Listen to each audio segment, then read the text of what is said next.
2. Alrighty. We are here. We are back. Wow. Yang Gang. It's been a crazy few days. Crazy few days. And it's only Wednesday. Yes. Yes, it's only Wednesday. And yet here we are, melting in the probably arguably one of the biggest political upsets period in history that we know of. And I just want to say and let everybody know, especially those that are watching, welcome to the show. This is McCoy, us, Melanated Council of Game. If you guys need to know, Ronald, we got pumpkin spice latte. Ooh. Yeah. I'm no longer spooky, Al, because we're out of the spooky season, but we're still very much in the pumpkin spice season. That's okay. That's all right. So we're here today, and we're going to talk about a very much needed topic. It's called political. Hold up. Wait a minute. Political disengagement. And then, out of the shadows, Obito! Yeah. You know I had to do it. Yes. That man done zapped in. So which dimension did you come from, Toby? I only got one, really. I was just chilling though. I had to make a quick jump from, planning the end of the world. No big deal. All right. We'll let you slide. We gotta get you some more Sharingan eyes. I don't know where we gotta get them from, but we're gonna find it. You're right. Okay, man. Oh, so excited to talk about this topic, political disengagement, and especially in what's going on now and how it relates to what's going on now. And so I know a lot of people, they've been watching and kind of watching the polls since yesterday, probably before yesterday, and just kind of like on pins and needles, trying to figure out what's going to happen. Is this state going to go? Is this thing going to go? Is it going to come down to the wire? How the Senate race are going to go? How the state houses are going to go? How the Congress, the U.S. Congress houses, or the U.S. Congress races, how is that going to go? And I feel that this year, a lot of people, whether they want to admit it or not, but a lot of people have gotten more involved. The turnout, I know, Elle, in your area, you had a huge turnout. Yeah, I'm trying to remember what it was in 2016, but like my county was like 75%. I can't remember the exact term. It's like voter. I can't remember the exact term, but like 75% of the eligible voters voted, I believe. Yes. Yeah. And I think in 2016 it was 70%, which is still high. Florida is apparently always very high, I guess, because it's a swing state. But yeah, no, that was like the highest. Yes.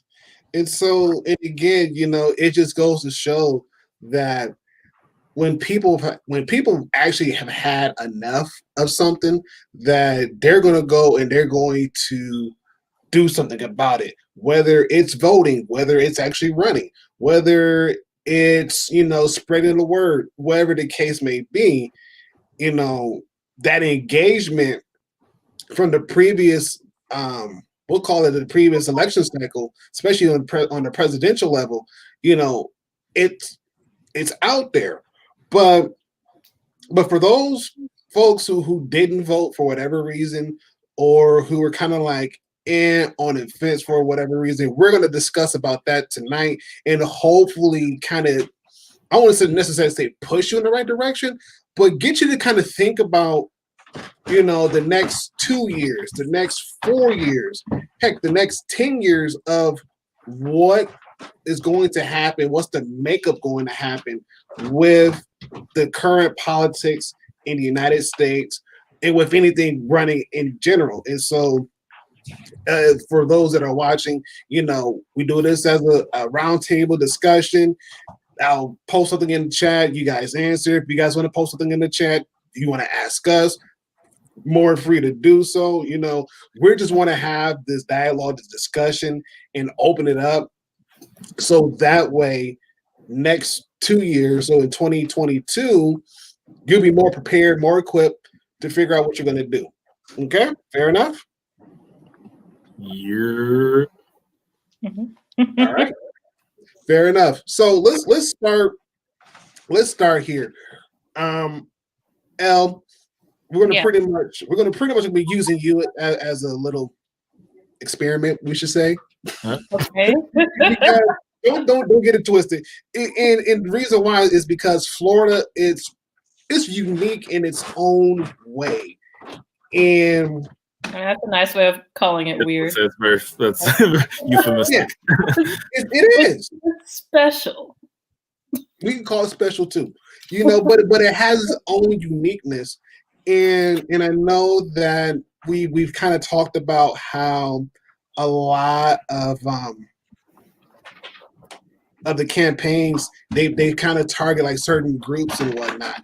Mm-hmm. From your perspective, and especially from your area, mm-hmm. Because I know you said that it was about 70% of the 75% voter turnout. Yeah, that's what it's called, voter turnout. Thank you. It'll come around the boomerang. Do you think with everything that's been going on, do you think that this caused a lot more people to come out and vote? Did some people still kind of like stay home? What's your take as far as your area goes? Hell yeah. Everything going happening has definitely caused the massive voter turnout. I believe there's massive voter turnout all across the United States. That's why currently Joe Biden has the most votes ever of a president, beating Obama.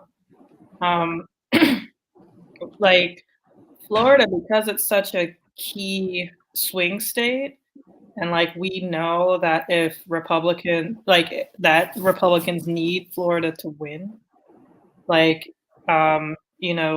on who oppose the Republican candidate would definitely go out more so to vote and try to not make them win. My county is the most liberal blue Democratic county in the state, to the point that it's not uncommon for Republicans to turn to change their party to Democrat and run just so they can win. So coming from where I'm from, we knew that I don't know if everybody in my county knows that it's the most blue county, but I'm sure that they knew to come out to vote against Trump, to vote for Joe Biden, in large numbers, just in hopes of Biden winning the state. Unfortunately, that wasn't the case. Trump won the state. There's rumors that 27% of mail-in ballots weren't counted. There was always in Florida, it was always a bit unsure about the ballots. There was some voter interference in 2016, supposedly, in two major counties, not major, but two significant counties, I should say. I'll have to look into that more so later. I don't want to just spew randomness. But right, but yeah, it is I do find it a bit odd by how much Trump won. That doesn't really register with me, because as you can see now with Georgia, how it's so close currently. That's how it was in 2018 between now Governor Kemp and Stacey Abrams. How long it's taking, that's exactly how it played out in 2018, to the point that because in Florida in 2018 there was a major governor race as well between Andrew Gillum and Ron DeSantis. and I went to go watch it, at like a bar with some friends, and Ron DeSantis was already projected to win, and Stacey Abrams was like trailing behind Governor Kemp. It was like 38%. He was at like 50 something percent. And I was like, oh my goodness, voter suppression is such a bitch. This is terrible. This is disgusting. And I didn't know anything of it until like a friend of ours from Georgia said that Stacey Abrams lost by less than 1%. I was like, are you fucking kidding me? Where did she lose by less than 1%? And then when I went to look back at it, because I never did, because I'm not in Georgia. So when I went back to look at it, and I saw that, I was like, holy shit, I didn't know Georgia was that close. That's insane. So the fact that Trump won by like 3% in Florida is just a bit odd to me, because the governor race here between Gillum and DeSantis was like a 1%, 1.5% difference. Mm-hmm. So like this was just like odd that it was like doubled that. Like that's a significant increase. Yeah. You're right, because as you were talking, I have the Yahoo election poll kind of like just set up as a tab just to kind of keep track of everything. Mm-hmm. And the way how Florida is set up, which I find very funny and very ironic, is in a way there's only like a 400,000 gap between Trump and Biden if you look at the numbers that way. Mm-hmm. And so piggybacking off of what you were just saying, that 27% of the mail-in ballots weren't even counted. Supposedly. Again, we'll go with this. Supposedly. Right. We'll go with that. Supposedly. Now, if that supposed number of 27%, if that were to come into effect, I think either two scenarios. One, Trump would have won, but by like right. by a hair. Not even close to call it 1%, by like a half a hair. Right. Or two, Florida would have flipped blue and Biden would have won. Right. That's exactly what I'm thinking. If the 27% is actually true. Yes. I haven't looked into it yet.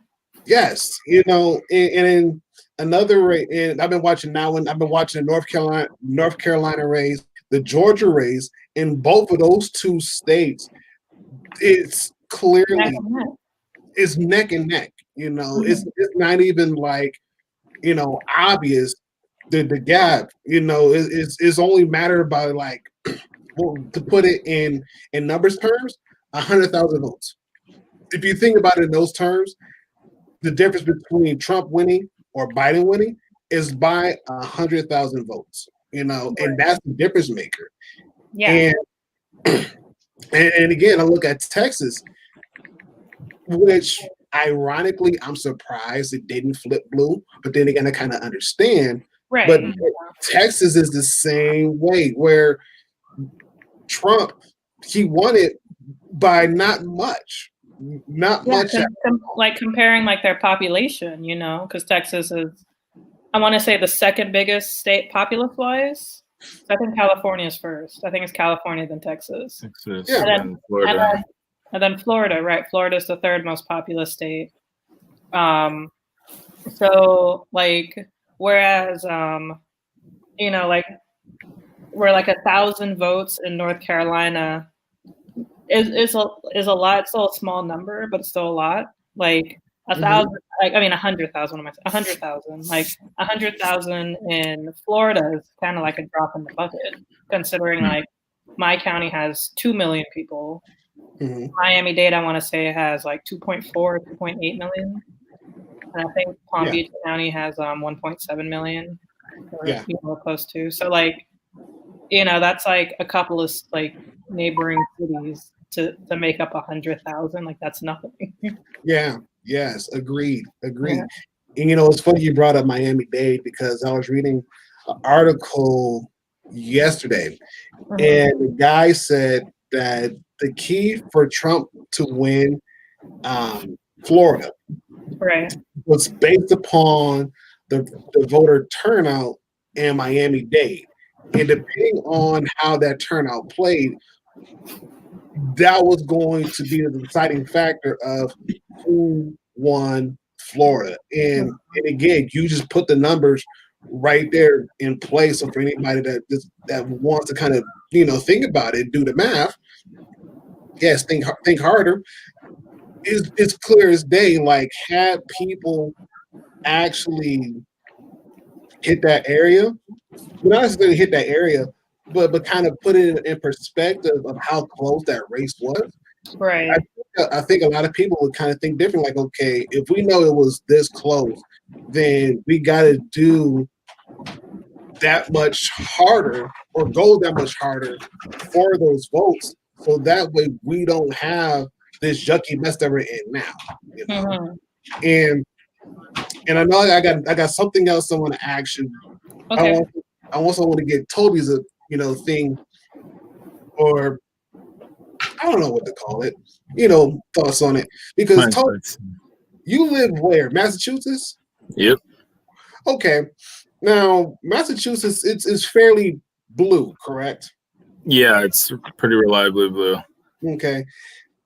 How did the voter turnout in your area kind of help impact the election?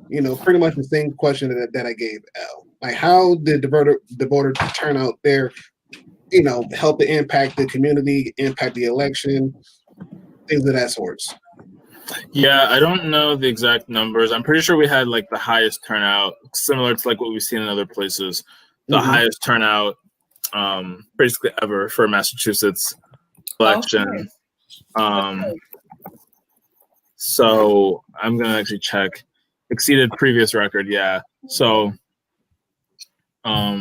just to look at some numbers. Yeah. It says, oops, stupid ads. Gotta love those ads. Just random pop-ups. So,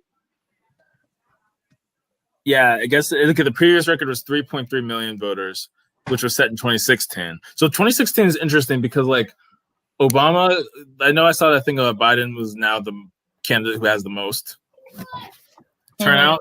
Yeah. But I don't know.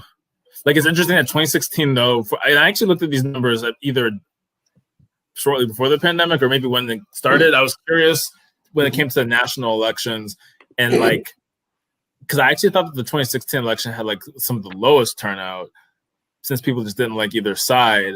But apparently 2016 was actually pretty high, like in terms of like, yeah, like I think it actually had pretty high turnout, surprisingly. And so now we're breaking some of those records. So I guess Obama, like, he got the most of any candidate ever, but like turnout wise, 2016 may have actually been the biggest turnout for at least some states, maybe nationally. But I'm not sure. I have to look that up. But for Massachusetts, I mean, we were in that same wave.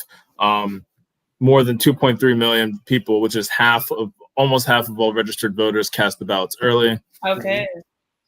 So I mean, yeah, like I think like our state was already going to be blue, and the sad news to report is that the ranked choice voting lost 45% to 55%. Wow. Did it need over 50% to pass? Well, it was just a no, yes. So you either check yes or you check no. So whichever one would get more. So yeah, I guess technically, since there are only two options, actually it's weird because if it doesn't, so like let's say, because I don't know what happens if you check nothing. I guess they just don't count. So they only take maybe the ones that were checked and just take the percentage. So yeah, whatever one technically gets at least 50% is going to be the winner. There's some things in Florida, like it'd be like it has to be over 60% to get the, like that's what we had to do for medical marijuana. Like the first time medical marijuana was on the ballot, we just lost. It was annoying. Then when it came back, we finally got over 60%. Okay, good. Yeah. But yeah, I was just asking. Yeah. Yeah, like the rest of the state, I mean, I didn't look at all the breakdowns of all the numbers. Like there were some local, there were like some other elections that were like interesting. There you go. Um, That's gonna stick. That's not a good breaking news. U.S. sets record for new COVID cases amid virus surge. That's cool. So 100,000 cases. yeah, I don't even because like that's still a thing, right? The pandemic exists. Even though that's not the big news right now. No. That was the annoying thing too. Like, sorry to interrupt. I just want to mention that real quick. Just the fact that there's a lot. Like, this is like quite worrisome. Like, this is Wednesday, November 4th. We still don't know who the president for the next 4 years is going to be, and we're in the middle of a pandemic. A lot of people are like, yes, let's continue with this. Even though, our current president, to my knowledge, hasn't really come up with like a legit plan for dealing with this coronavirus. Like, apparently a vaccine was supposed to come out yesterday, according to him. And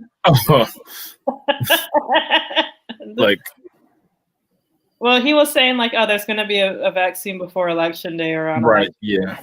I mean, right. And I don't know where. I don't know. Some people's vaccine somewhere, I guess. I don't know. But, yeah.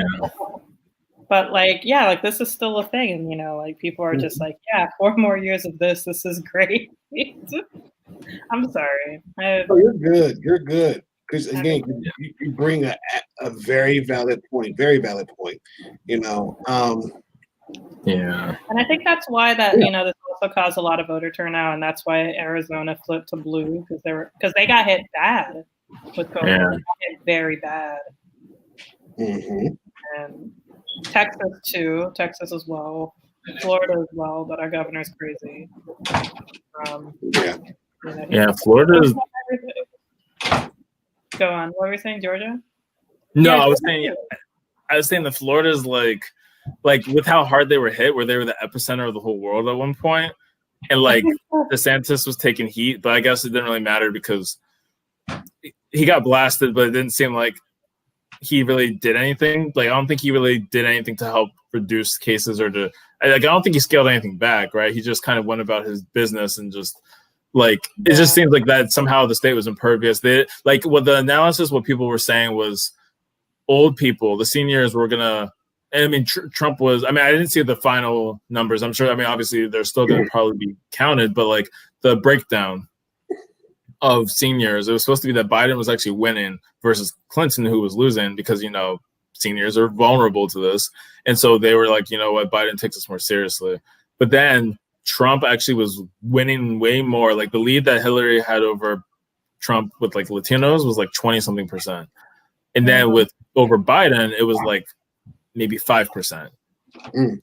The lead that Biden had over, it was crazy. Like it got cut down severely. And even the polls, I just saw some data like yesterday or earlier today. It was really saying like Trump increased the non-white vote that voted for him by 3%. So it was like, Asian Americans were 31% who voted for him, 33% of Latinos voted for him, and 14% of Black Americans in Florida voted for him. And that was 3% gain for each of those categories.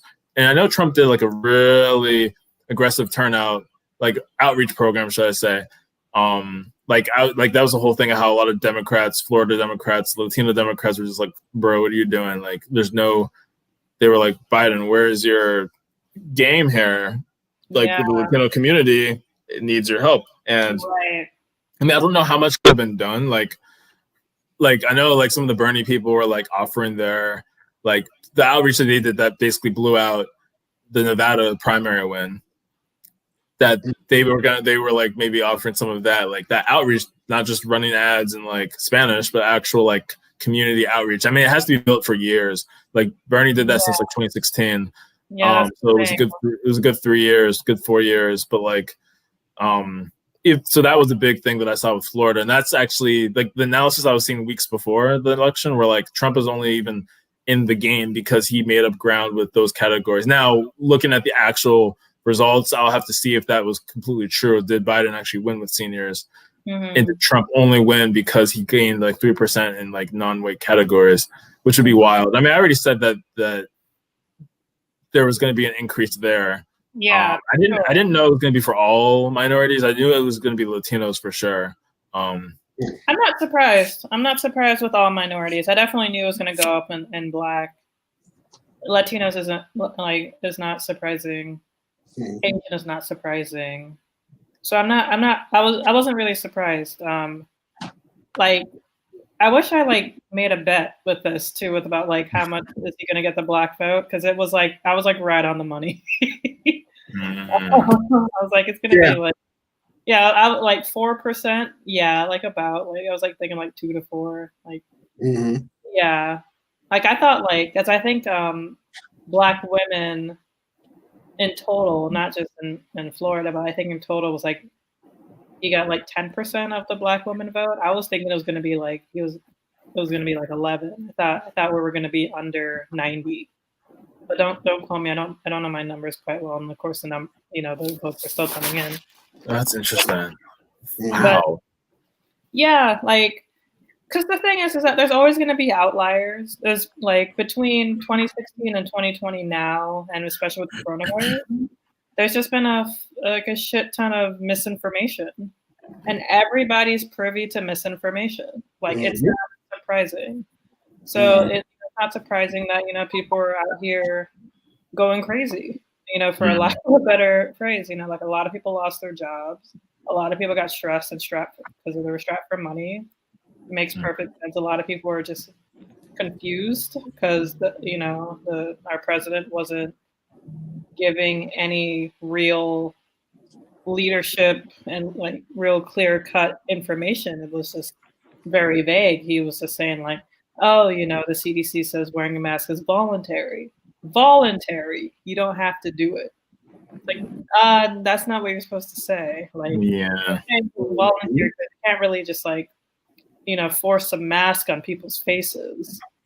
But like, just kind of how it's like it's voluntary for you to wear clothes when you go to the store. You don't necessarily have to, but you kind of do. Yeah. So, Yeah. Right. So like with all the misinformation, WhatsApp was going absolutely bonkers. Like, no. Like, right. Like I'm making. I'm not checking. I mean, you're Nigerian, correct? Yeah. Yeah. So like you have family from different from Nigeria and maybe other different countries like, and you already have friends who have friends and family from different countries. So like everybody's on WhatsApp. And everybody's like just going down the line forwarding bullshit, not really looking at it, not really reading it. It's pretty much akin to retweeting articles that say the things that you like to hear. It's akin to same thing with Facebook. So it's just like just forwarding things and bullshit and bullshit and bullshit. It's just getting, passed like crazy. So people just didn't know what to believe. And when you have an administration that revels in misinformation, people are going to believe things less and less, especially when they're saying misinformation and then just shitting on the left, on the Dems. That's all they do.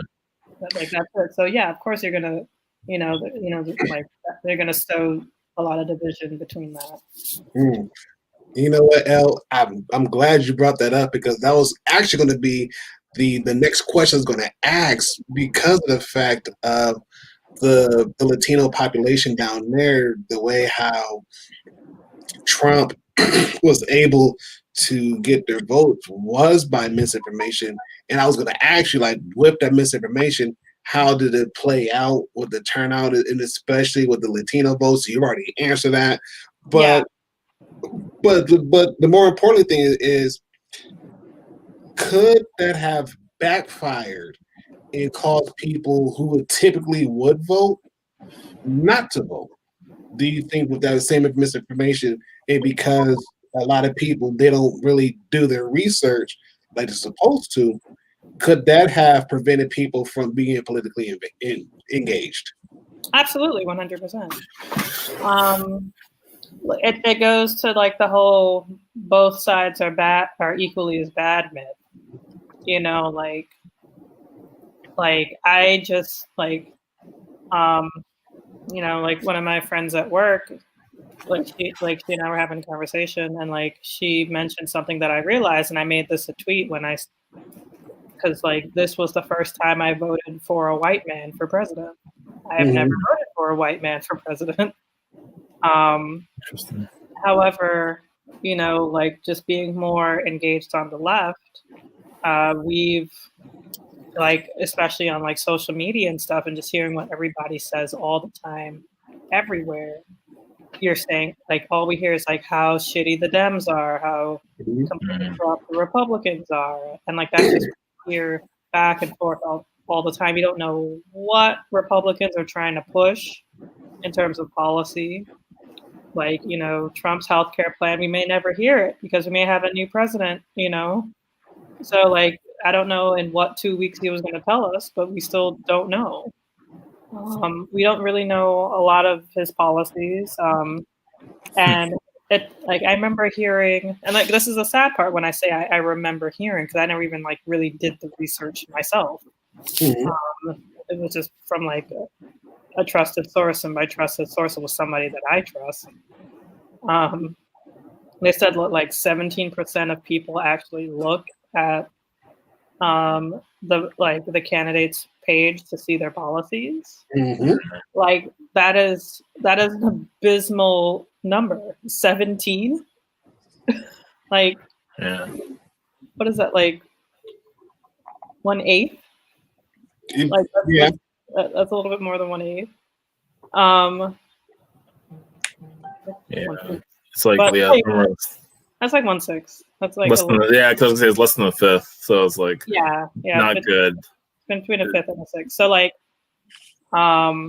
it wouldn't be that surprising if none of us here, you know, the three of us looked at Biden's or Trump's page.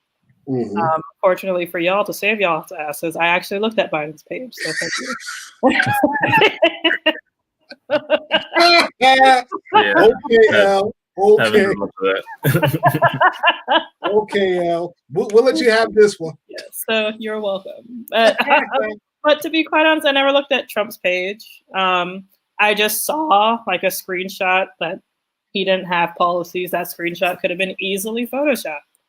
Like I could do that, you know, like it's not anything that difficult, but misinformation spreads a lot faster than actual information. I remember from watching The Social Dilemma on Netflix, which is, you know, something I highly recommend everybody watches, is that like disinformation spreads at like 6 times the rate as real, true information. So that is 7% actual voters, which is about, right, exactly. Thank you, Alyssa. Yeah.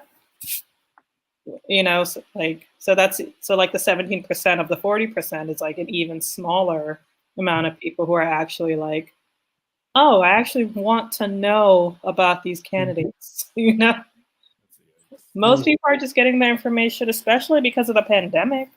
A lot of people lost their jobs. A lot of people were just sitting at home, just absorbing social media, absorbing their feeds.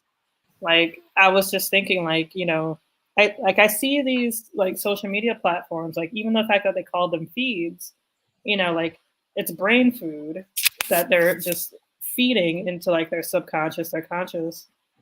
And it's not healthy food, you know, it's not healthy brain food, it's just junk.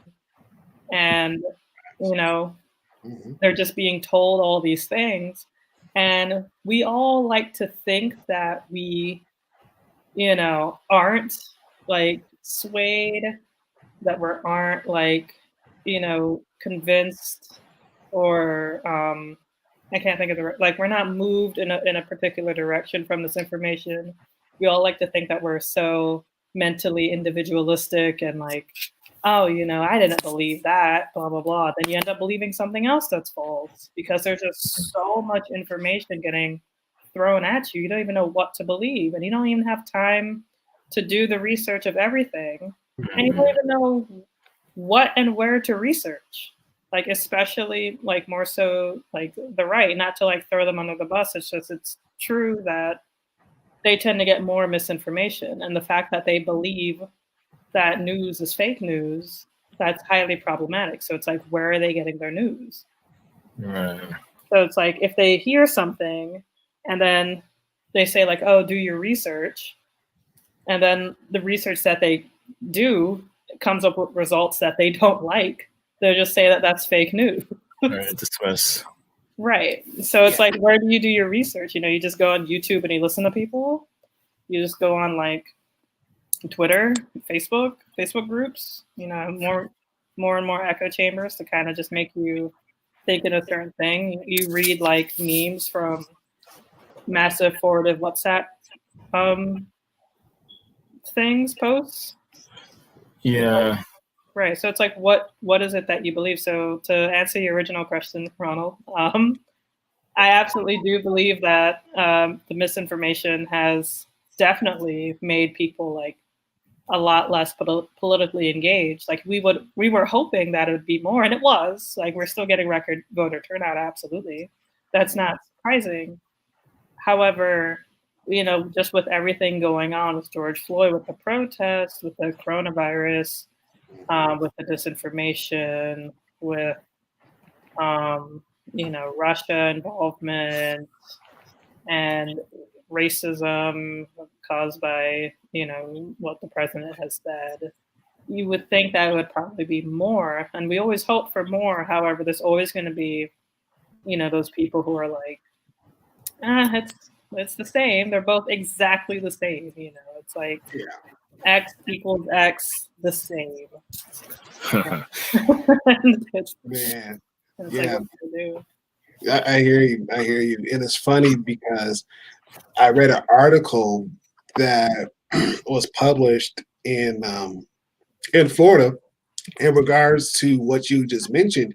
And if y'all haven't, for people in the chat, one thing about me, y'all gonna have to realize is this: I'm gonna do my research, and if somebody just so happens to send me an article, I'm gonna read that bad boy for myself and just to kind of like see what's going on. Okay. But the article that I read, like on purpose, it was done, and again, it coincides with what Elle just said, that in the Latino community, especially on WhatsApp, it was a bunch of misinformation about, as far as saying that if you vote for any Democratic candidate, that you're allowing looters to loot the stores, robbers free. It was a mess. It was a bunch of mess, but it went through.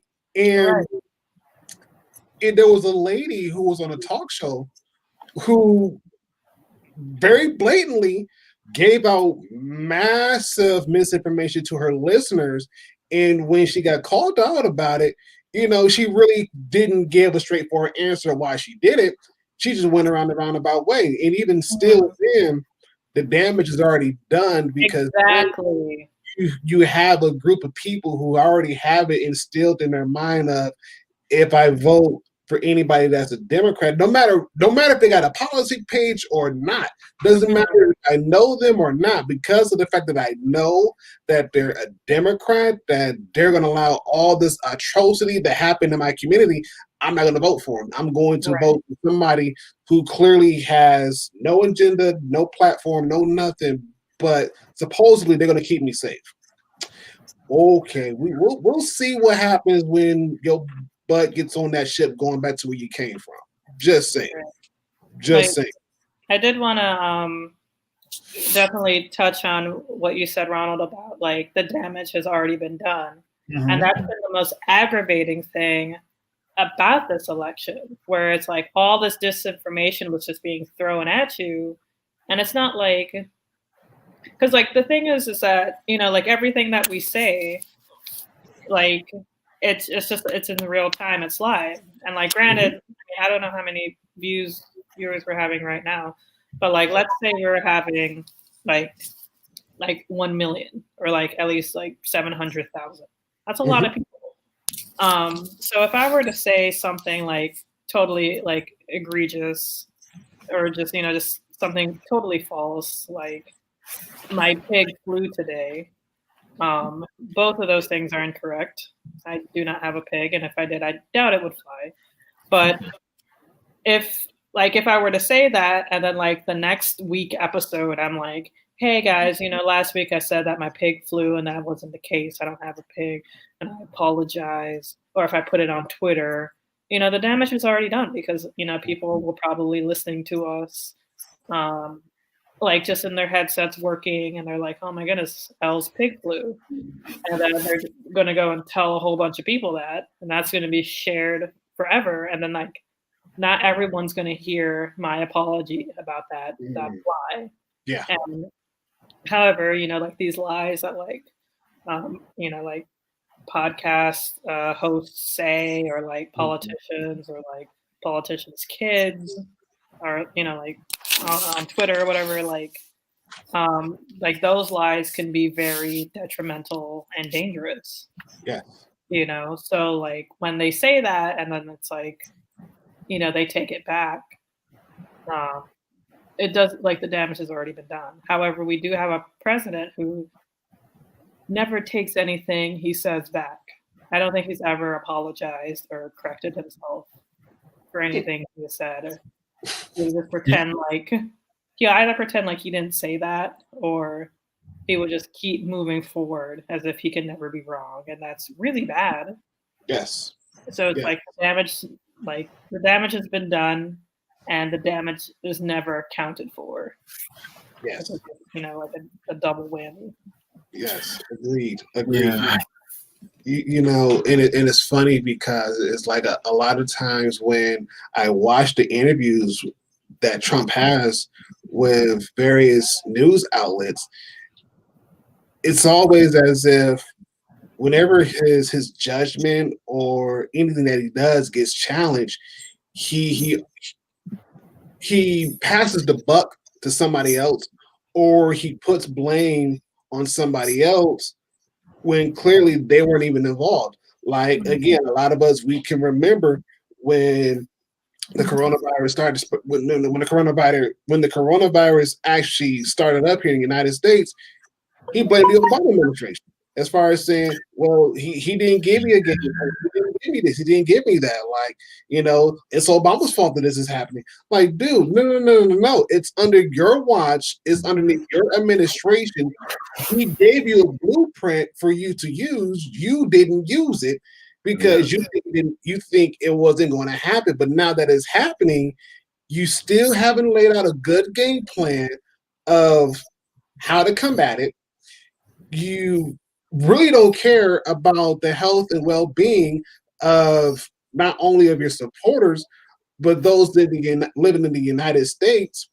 And it's like you give people a false hope thinking it's going to come through when clearly it doesn't. It falls through. There's nothing to support you. There's nothing to challenge your authority because you're so quick to brush it off and say, well, it wasn't me, I didn't do it.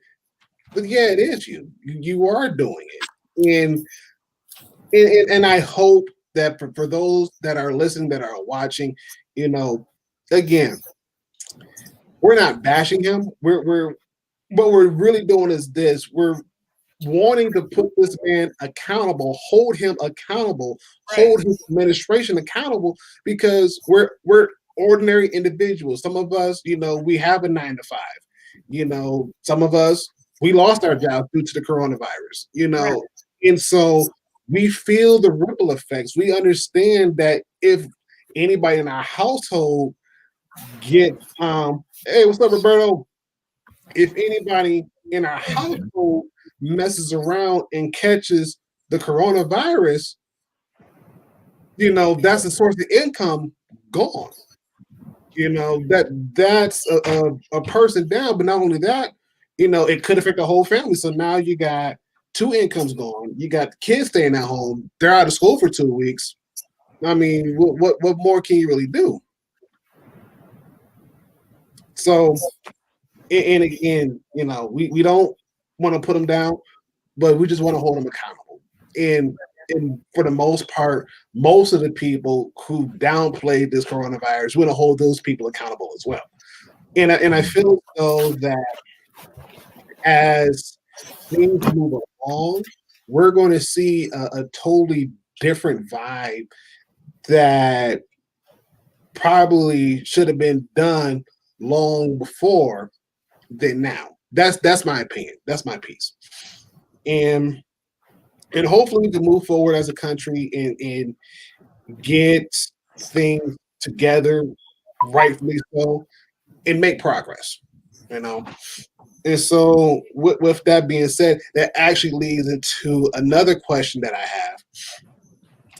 Knowing the results of the election and everything else, we know the results. We know that Biden he's we'll call it 6 points away. Okay, he's 6 points away of winning. He is 6 points away. He is 6 points away from winning. Oh yeah, Right? yeah. He's 6 points away. He's 6 points away from winning.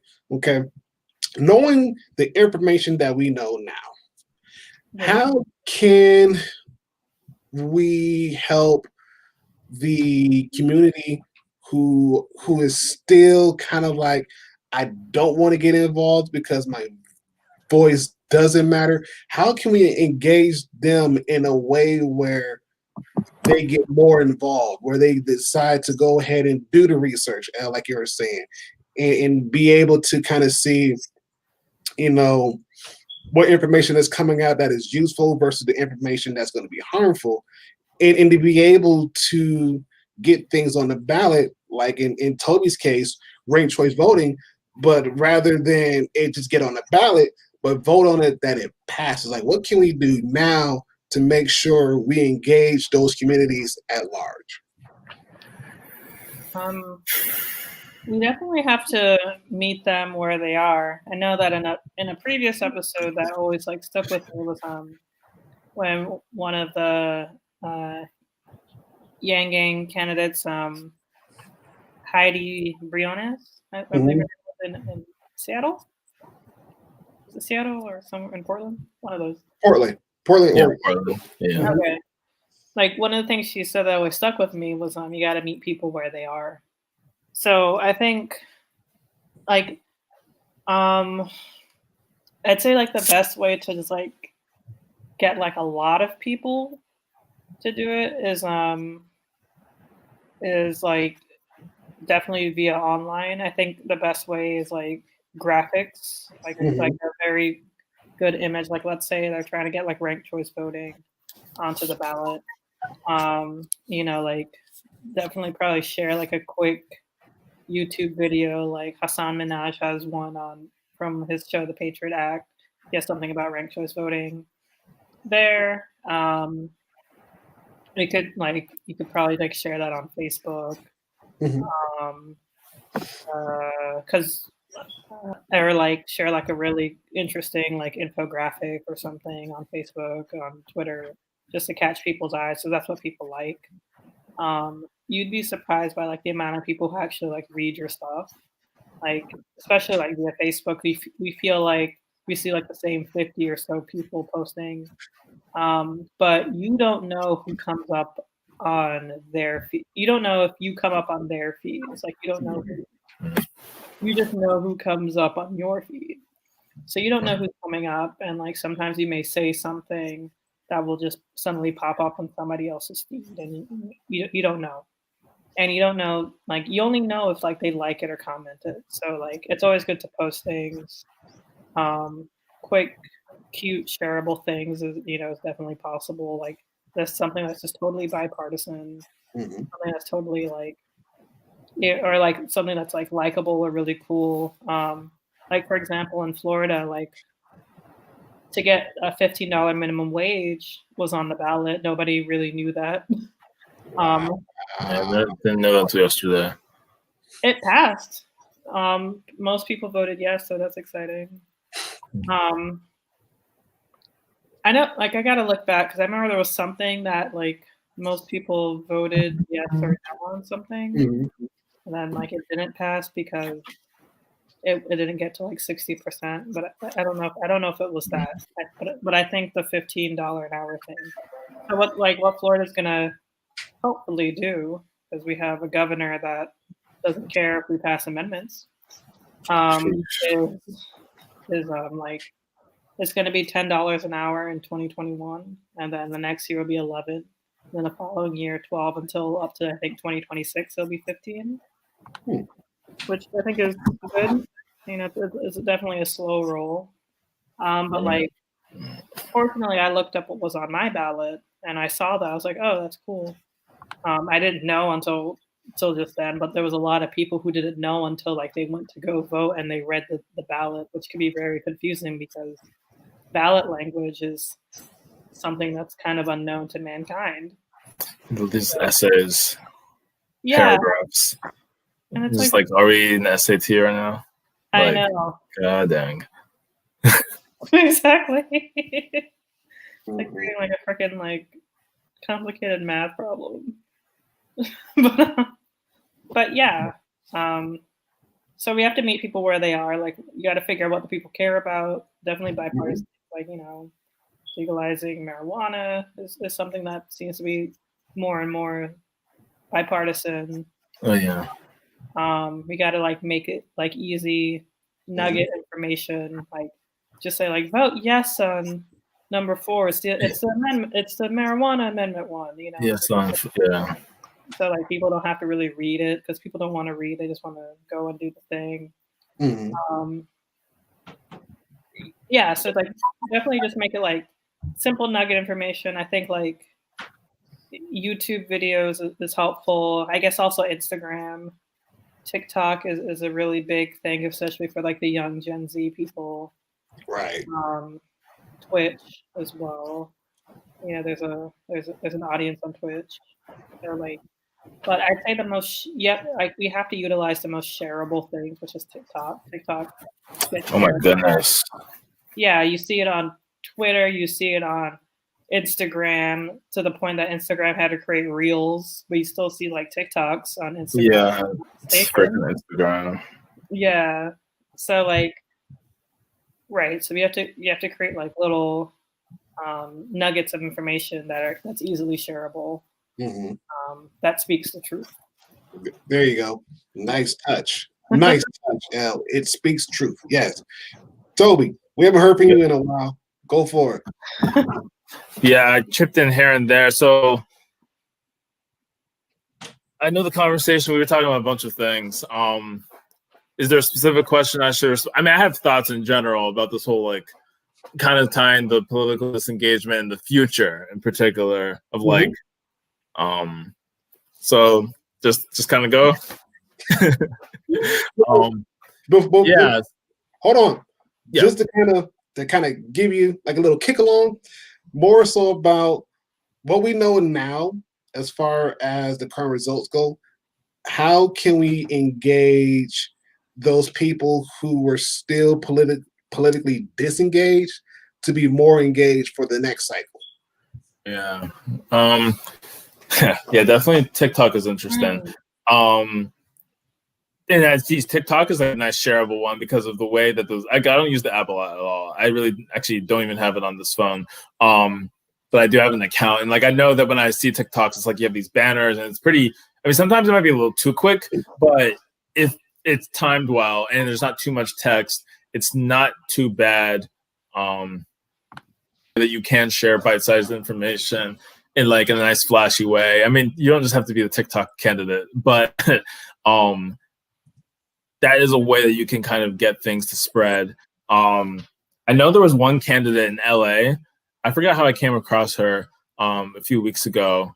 Like it was someone else, but like it was someone endorsed by I remember how, because Bernie endorsed this candidate in LA for city council, and she was like very solution focused, was trying to run for someone's seat. So I guess she was running for a specific council seat of this incumbent. And she was like super detailed policies. She had like these nice explainer videos. I have to find who she was. I don't know what her result was. But like, I remember just like a lot of people liked the videos that she had. They were watched many, many times, and they were like really detailed and really like explaining a lot of the problems with LA and like how you can get costs of things down, help with the homeless problem, help with the water, just all these things. And I was like, wow, like it seemed like a lot of people really loved the way that this information was presented. So you do sometimes have to be engaged in these viral spheres. Now, of course, that's not all. I mean, you can't just win the internet, as we saw like with Yang.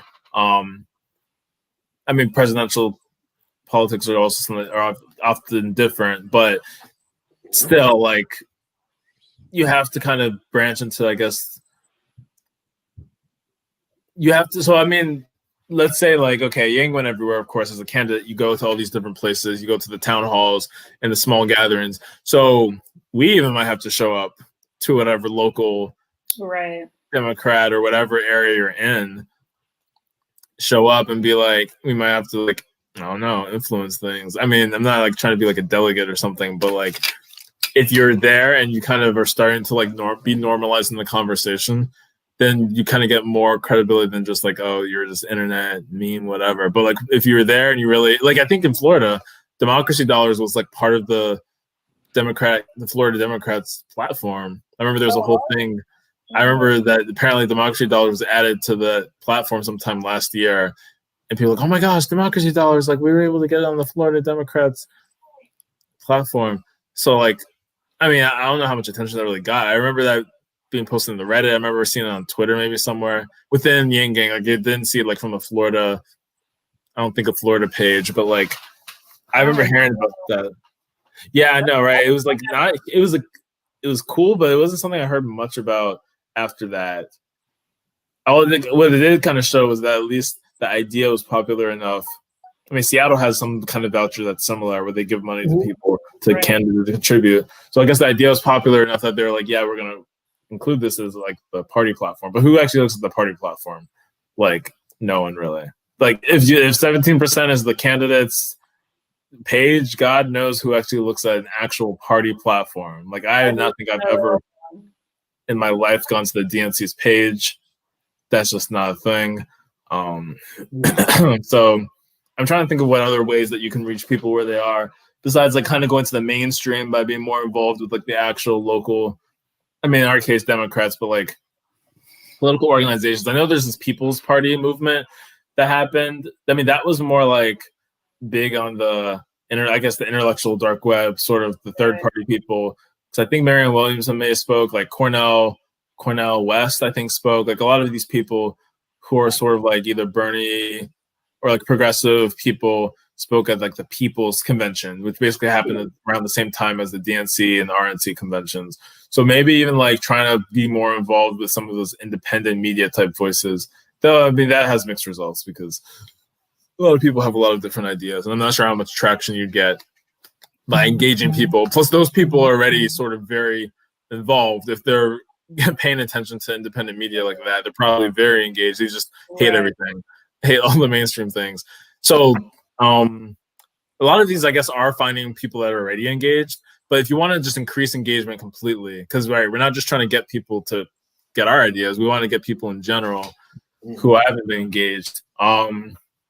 And that like spamming and annoying your friends. But like I know like I mean I've even had like random ideas. Like gaming is huge. Like esports basically has more viewing than actual sports. So if you wanted to like get involved in like a tournament, like who was it? Like at one point Drake and someone else were playing a game of Fortnite on Twitch, right?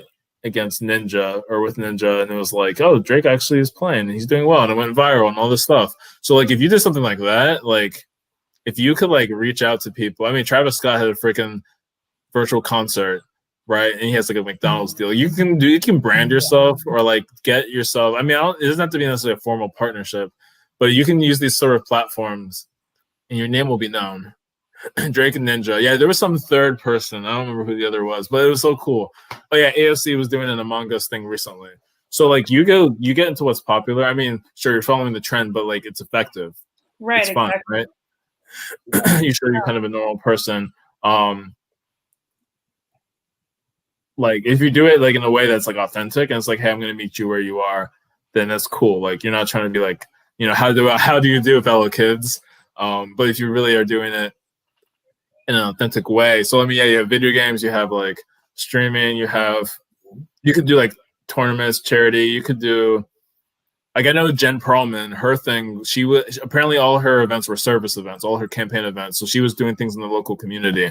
And so that's one way to really reach people too, is like being involved authentically in the community, do service, show people you show up.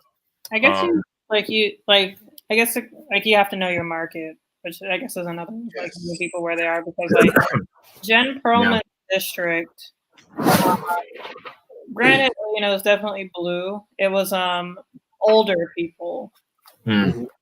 So like doing community service would definitely resonate more so with them, because they probably do community service like normally, so like, for her to do that made sense, to get her name out and get her face out. Yes. But yeah, I definitely agree. Like, Twitch, Among Us was a great idea. I wish AOC did that earlier.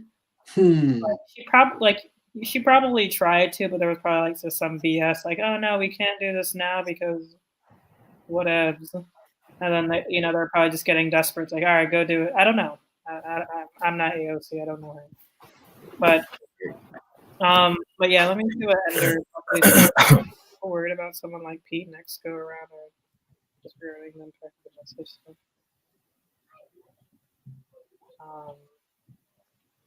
Like Pete Buttigieg. So I think I kind of understand that, like, if Pete, someone who basically, just based off of what we knew, was not appealing very well to Black voters, and then, so if you have someone who is more like that, when Biden is the one who ended up winning, basically his campaign was saved by Biden. And it's like, okay, if that's the message this time, I kind of get the question, right? So it's like, if you have someone who is not appealing to the groups you need to turn out, Black voters and young voters, because, you got a lot of young people. I mean, whatever, he had a lot of young volunteers, but like by and large, the younger electorate was not a fan of him.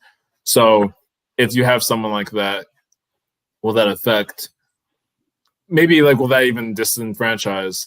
Will that like be a turnoff? I mean, to be honest, Biden was not necessarily the most exciting thing. So I don't even know what really happened with this primary cycle, because Biden's campaign was saved, but like there were so many people, especially after the summer of unrest. And of course, no one could have predicted that was going to happen. Right. But like people really were like, wow, Biden, this is who's coming up. I mean, I'm not really one to rag on Biden that much, but like just a very kind of mismatch between the moment of sort of the activist and like Black Lives Matter and all that versus who we actually had as a nominee. And then Kamala Harris as well. Again, I'm not here to rag on her, but like a lot of people are like, wow, double blow. So yeah, it's kind of like, I don't know what's going to happen in 2024. I mean, we still have to figure out what's happening the next day. But like once, I don't know completely what the trends are going to be. Where are people going to be looking for someone who's going to appeal much more? I mean, of course, the correct thing is, yes, you need to harness this energy and do the right thing and sort of go in a direction that's like with the activists. Are we just picking people for star power and excitement? Well, oh man, come on, Roberto. Love these questions. Come on. For star power and excitement. Is talking about like Biden and Kamala, or is in general? I guess. I was going to say, put it like this. I'm thinking in conjunction to what Ender asked, in conjunction with what we have now. The thing is, and I get where both are coming from, because think about it like this: we had a younger guy who had brilliant ideas, who had solutions to solve the 21st century problems, but because of the fact that he wasn't a quote unquote superstar, and because the things that he put forth on the table almost seemed far-fetched, when in reality it could actually work, he wasn't chosen, i.e., Yang. We had that, and so when we have Joe Biden as a nominee and whatnot, it kind of is like, okay, that's a mismatch. You know, we get that Biden, he's been in the game for the longest time, but what new and brilliant idea does he have that's going to excite me as a voter to go out and vote for him? Even if it wasn't Donald Trump, president. Let's say Mitt Romney. I'm gonna use that one for an example. We have Mitt Romney, he's the president. Is Joe Biden going to excite me enough to vote Mitt Romney out of office? My opinion, no. Not at all. Not at all. Why? Even though Mitt Romney, he's a Republican, and you guys heard me say this before, he will probably be the only Republican that I will actually come out openly vote for. Only one.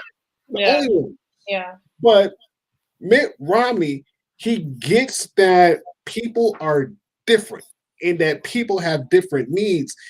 And when he realizes that I'm here to solve your issue, that's going to set me apart. Well, you know what? You got my vote. Even when everybody was panicking trying to pass the first stimulus, the man's like, well, yeah, here's what we're gonna do. I got a plan. I want to give everybody like $1,200. It's a one-time deal. He's like, but it's something that's going to get you over the hump because we understand you need money. A lot of people are out of jobs. You're out of work. Some people lost their jobs. Some people lost their work.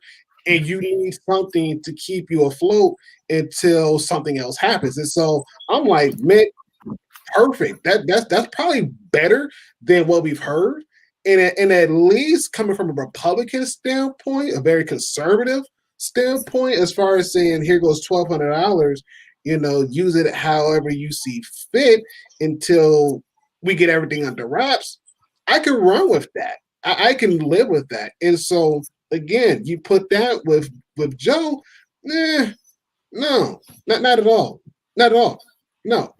And so back to the topic at hand, even if I was a disengaged voter, looking at the two people that are running, again, easily, no. There's nothing exciting about either or. Who can get me up and say, hey, you earn my vote, or I'm gonna do a little bit more research. No, it's not that. And so we have to start looking past the as people will say, the establishment, but look at people who actually have something and push them to the forefront as much as possible and put them in the spotlight so we can say, hey, we got something different that actually might work. And if you get the ball of cotton out of your ears and actually listen for once, you might learn a thing or two. You've been in office since I was a baby and you've done nothing. We got somebody who's younger who has something that you didn't even think about since you've been in office. Like, come on, give us something tangible to be able to put you or keep you in office. And again, the whole thing comes back to accountability. If you want to get me excited to vote for you, you better make sure you got something lined up on your page that's going to get me remotely excited enough to vote for you, let alone support you, openly support you, and be able to say, okay, this is my candidate. This is who I'm rooting for. You got this going on. We in there. So those are my thoughts. Toby had issues. Yeah. Teardrops. Or man was never. Oh man.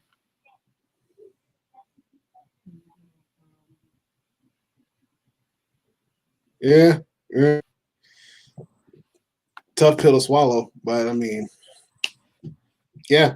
But I look at it like this, and I look at this election cycle as a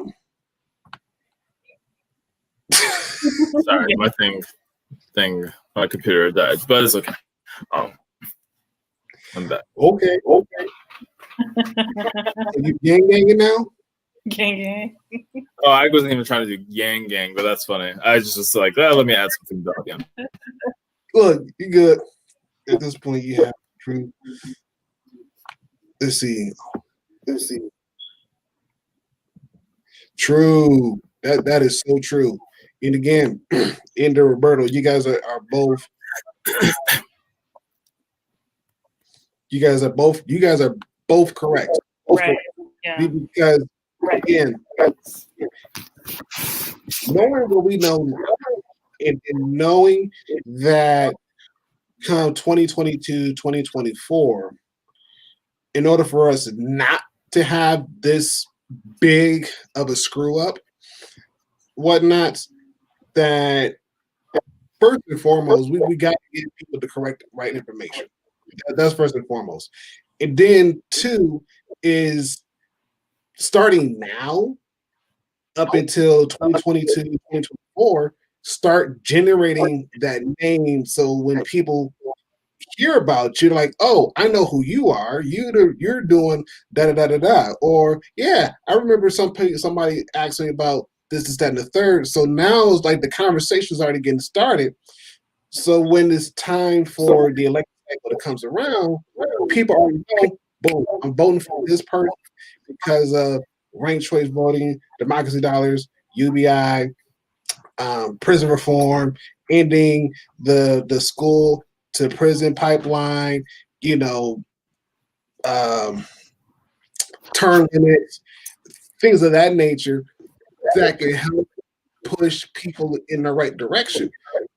So now you have not only just like weapons just because you got them, you got ammunition to use those weapons. You can use them correctly to help keep folks out of office that do not need to be in there. But also keep people in office that has not only I won't necessarily say the right, but they've shown the track record of what they can do since they've been in office. Keep in there to keep the progression going. My thoughts. So one thing I thought of too was Erica, and she always had those videos of the security guard that she was trying to get to vote, and she was persistent, but he was like, at one point he actually gave like a more detailed like speech, quote unquote, for like a minute or two, saying like, no one I ever voted for. Tell me. There's something going on with your sound, Toby. Yeah, you're kind of pixelating. Yeah, your mic is like sounding. Oh, that's weird. I didn't see it. Like a robot, metallic. Yeah. Feels like a fast. I was just saying that with like Erica. Oh wait, am I normal? Yeah, you're good. Okay. All right. I guess I can't. I don't know what I sound like through the screen. So, yeah. So he was saying like, there's someone who gets office and does what they say they're going to do. Then I'll come back 4 years and vote for them. And I guess Erica maybe just gave up after that. But during the pandemic, all of a sudden, Mr. Man had a Twitter account saying this is the security guard, and looks like Yang was right. And I was like, maybe he should have gotten him in. I mean, at that point, obviously, he had already dropped out. But the thing is, a lot of people look for that. And I think Jamie Harrison, even one of the first things I saw from Jamie Harrison, like this was either very early this year or it was late last year, but it was talking about this dirt road, how he went to knock on someone's door. And so it was like an older black man, like really like much older. And the guy was like, you see this dirt old road? And he was like, not, like people have said they're good, or he said no one in like 40 plus years has come and done anything to fix this road. And he walked back in the house or something. He might have said something a little longer, but it was like an email from Jamie Harrison. I remember it was saying how he felt so like hurt and dejected, but he started thinking about what the guy was saying. Like no one has come to visit this little rural area and in general improve the things in his life. So he's not gonna like think much of anyone else who's coming just to like get votes and promises, because people have seen people say anything. And things are changing now with like a lot of how we do the fundraising and like not having the corporate backed influence. But I think like for a lot of people, the damage is sort of done. Mhm. A lot of people, just politicians with people who enrich themselves, they're all doing like stuff dealing, and you have, without getting into it, people who have their family members get into positions that they probably shouldn't be getting into based off of the family name, and we'll just leave it at that. When you see things like this, you probably are not going to be super hopeful and optimistic of the system overall. So I think like you have to really like, it's hard. It's like a catch-22 because it's like you have to break through like someone like Yang who's completely unbiased and like he has his own opinion and idea, but you have to like get that person to come through, and then you kind of see, oh, this is possible.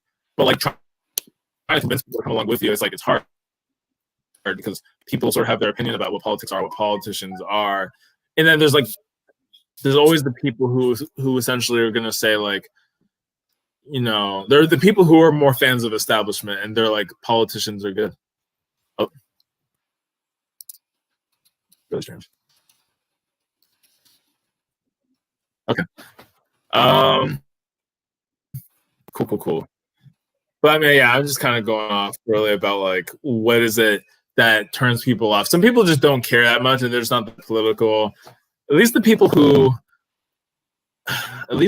kind of are like, they pay attention. Like actually, one guy, I was in my lobby last night in my apartment, looking at the results. It was late.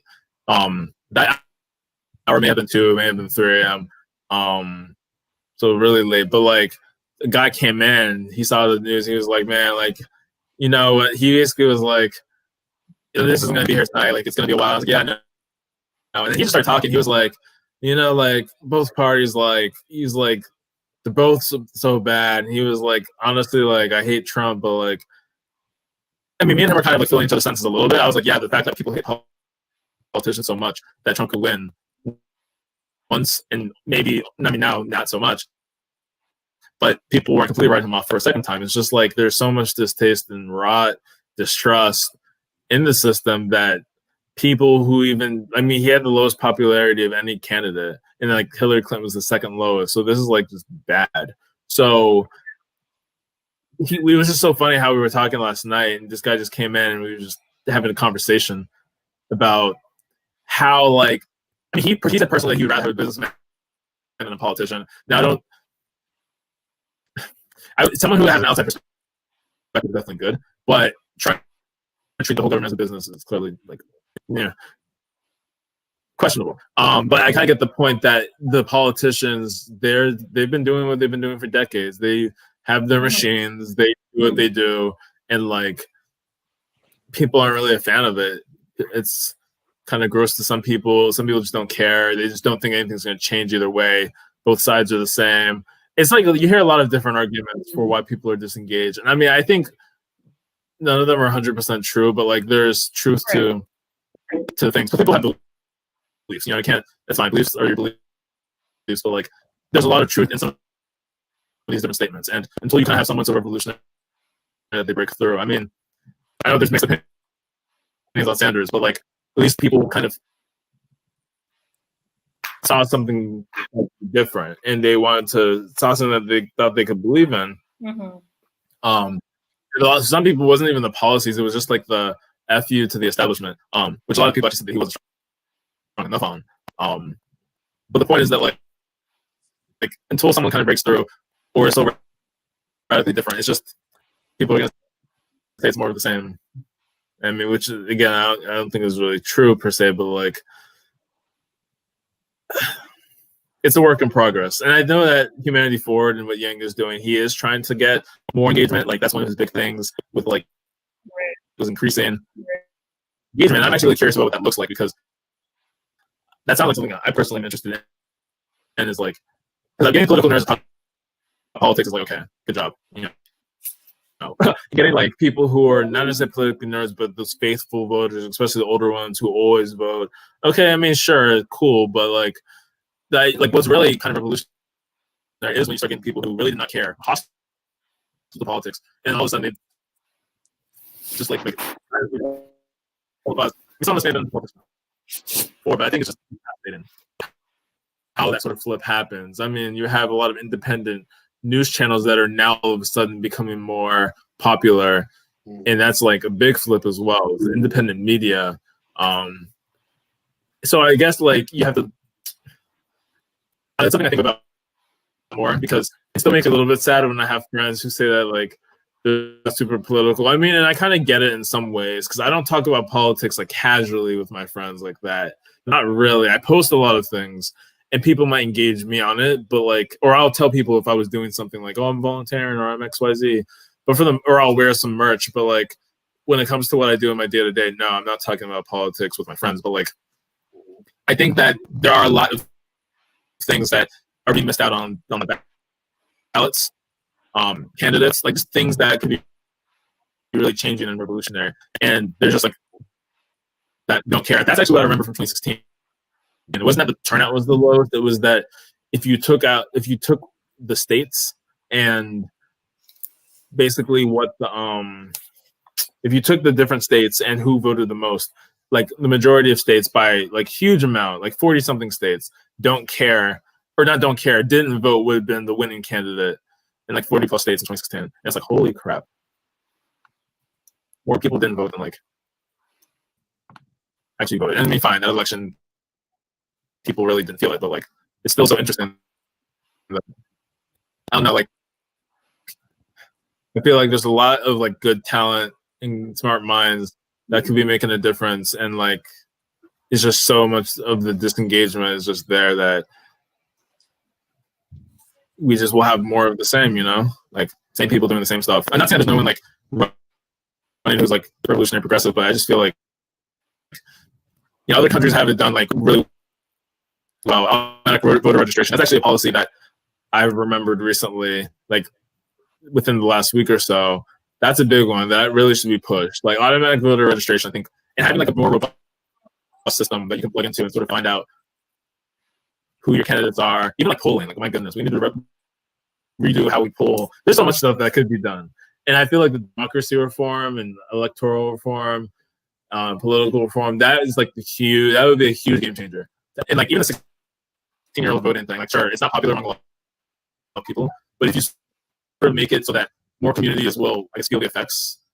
Some people might not want that, but I feel like it's better to have real conversations that are substantive, constructive, and not just kind of like these echo chambers on Twitter, on social media, or like whatever's happening in college campuses. But anyway, I rest my case because at this point, same thing. So okay, and I have a question. In your opinion, what do you think will happen to the Yang Gang after the election? Will it come to an end or develop in something else? You know, it's been a long 6 months since Yang dropped out. Sorry, 8 months. 9 months almost. My goodness. February, so it was not. Yeah, I guess. Yes, 9 months. It's almost 9 months. Yeah. So I mean, like, yeah, this is what's happening at this time, and there was a little bit of loss of direction. Yang was doing his thing on CNN. He was fighting. Like, oh boy. But honestly, like the direction, I feel like there's a lot of good things with the podcast. Now, the actual Yang Gang itself, there's some of us out here doing channels like this. Okay, we keep our little viewership. We get to talk about topics, inform people. You also, kind of what I was saying before, people can get more involved in their mainstream politics, what's going on. People can run for office in 2022. People can actually work for campaigns. There were some people on Twitter who apparently said they did data. Like one guy said he did the data for David Kim's campaign. I have to give him a shout out if I can remember. It goes like Simon. Got his last name. But yeah, anyway, and it's just like, wow, very cool. Like there are people who've been involved. Jeannie, of course, has been doing work like with Donna. I just feel like there's a lot of uses for us to kind of do things like even outside of direct campaigns.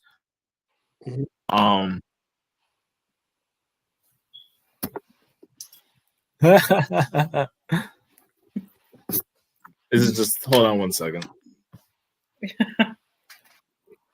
No, but I don't think that the Yang Gang is really going to go anywhere. Like I believe that everyone who has left, or who you know has already left, you know, like because there were still like a lot of people who were just not that politically engaged anyway, and fortunately Yang was able to bring them on. But since Yang dropped out, then they just kind of went and left and did their own thing, or nothing, rather did their own nothing. So, but like I'd say, yeah, like like as Toby mentioned, that there's a lot of YouTube channels, Twitter engagement, like Yang Gang Fitness came about during this pandemic. So there's still like communities and groups. I don't think it's going to be as big as it was, unless like Yang runs again. It'll probably be a little bit bigger. To be quite honest, if he runs in 2024 or 2028. But it might develop into something else. Like it already seems like it is with the People's Party, because Scott Sanchez was one of the speakers of the People's Party. But I don't think that it'll develop. Like I don't think it will develop into something like massive. Like I don't think it'll like take over the People's Party or something like that, because I believe the People's Party also makes up with the black woman who was in charge of the Bernie Sanders campaign, if I'm not mistaken. I think that's part of the People's Party. So that I feel like it'll be a huge group of different people. I personally am not like I don't know much about the People's Party, and I understand like the reason for it. However, I don't think it's really going to go anywhere. Like we will definitely need ranked choice voting for the People's Party to actually be something. That's my opinion. I don't see it becoming anything massive anytime soon. Like it'll probably be somewhere between in importance as like Libertarian and Green Party. So it'll be the People's Party. But I feel like they're going to try to be leveraging a lot of people from the internet, the internet world, the internetscape of things, and like that's not really wise. Like, I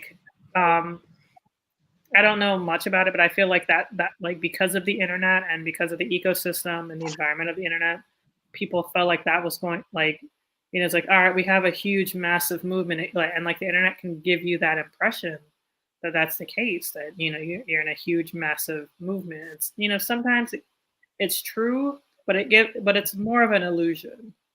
So like, I feel like a lot of these people, granted, it is a great idea. I do feel like there should be a new party. I definitely support it. However, it's not accurate. Like to actually get somebody to be like, hey, vote for the People's Party. Like, no, right? Exactly. Twitter is not real life. Like, not even close.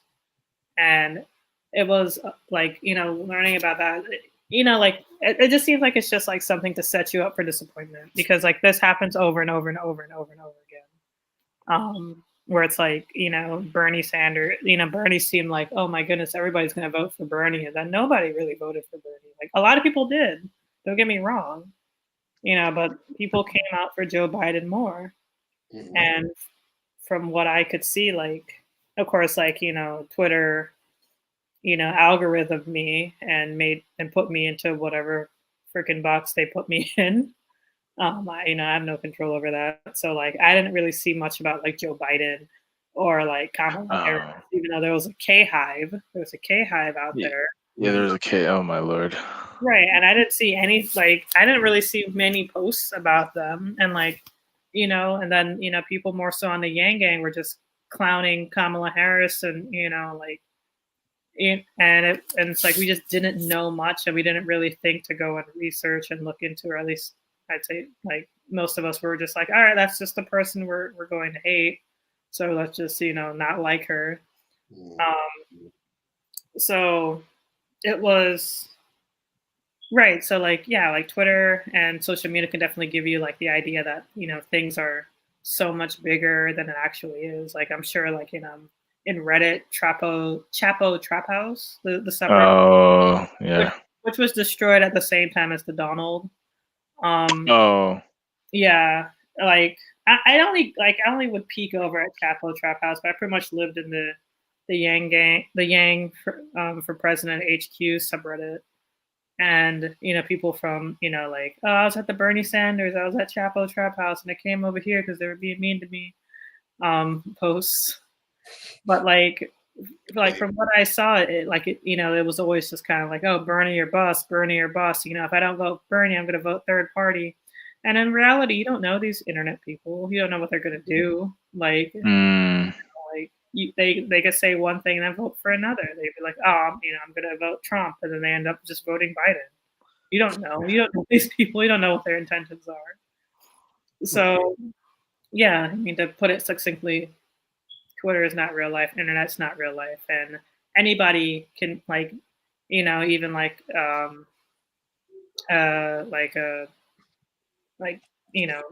any person on I forgot what the term is, but whoever Bernie Sanders, like the campaign manager, like Dina Turner, like any like a campaign manager, for like a major candidate,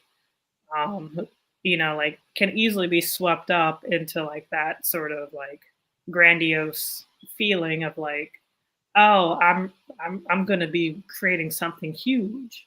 Mm-hmm. And it'll probably fall flat on its face, unfortunately. Like it's a great thing, but I just don't see it realistically happening, like becoming big, because to actually go out into the real world and talk to real people who are going to be voting for real, to be like, hey, I'm part of a party that you've never heard of ever, and we want your vote. Brand new party, we're made up of, Bernie Sanders campaign manager, who's probably going to be the biggest thing. Unfortunately, unfortunately, because it's like she's a big person, but not, I don't think, as big as like, if it, like as like a major candidate, like even if it was like Mitt Romney was there, like that would be like, holy crap, Mitt Romney's part of the People's Party. But like, so and so's campaign manager is like, yeah, from a major candidate, but it's not going to be like much. Like people aren't really going to care out in the real world because it's not the major candidate; it's the major candidate's campaign manager. Like, hey. Yeah, it's interesting. It'll be interesting. I think. Go ahead, Toby. So I first thought it was like, yeah, people cap. I was like, they cap on these apps. They'll say whatever. You don't really know if they're gonna vote for whoever, do whatever. Like you can get caught up in a lot of waves. Mm-hmm. A lot of sentiment in these YouTube comments or wherever, and then when it comes down to it, it's like, I guess I'm voting for Biden, or maybe I'm gonna actually not stay home today, or I'm not gonna write in. And well, people did write in Yang. I saw that on Instagram. I saw it a handful of times, but you did. Yeah, I didn't see it a ton, but like I know it definitely has to have happened. It's like, so that was one thing. See, when it comes down to it, do what you would need to do, and the internet really is. It is. I mean, like it's a powerful force, but it's not. It can be a lot just being in it. Sometimes you don't even realize you're in the echo chamber until you're out. I do want to say, like you brought up a great point. That the fact that you saw this on Instagram, that you saw this on Twitter, like they could, like they needed that recognition. Like whether they want to admit it or not, they wanted that recognition. So that's why they wrote him in, took a picture of it, and sent it out, because they needed that sort of recognition to be like, hey, I'm part of this thing. I got the name tattooed on me. I'm part of the Yang gang. I'm part of the shit. Like, and that's how like engaged and like how important it is that the internet is. Mm-hmm.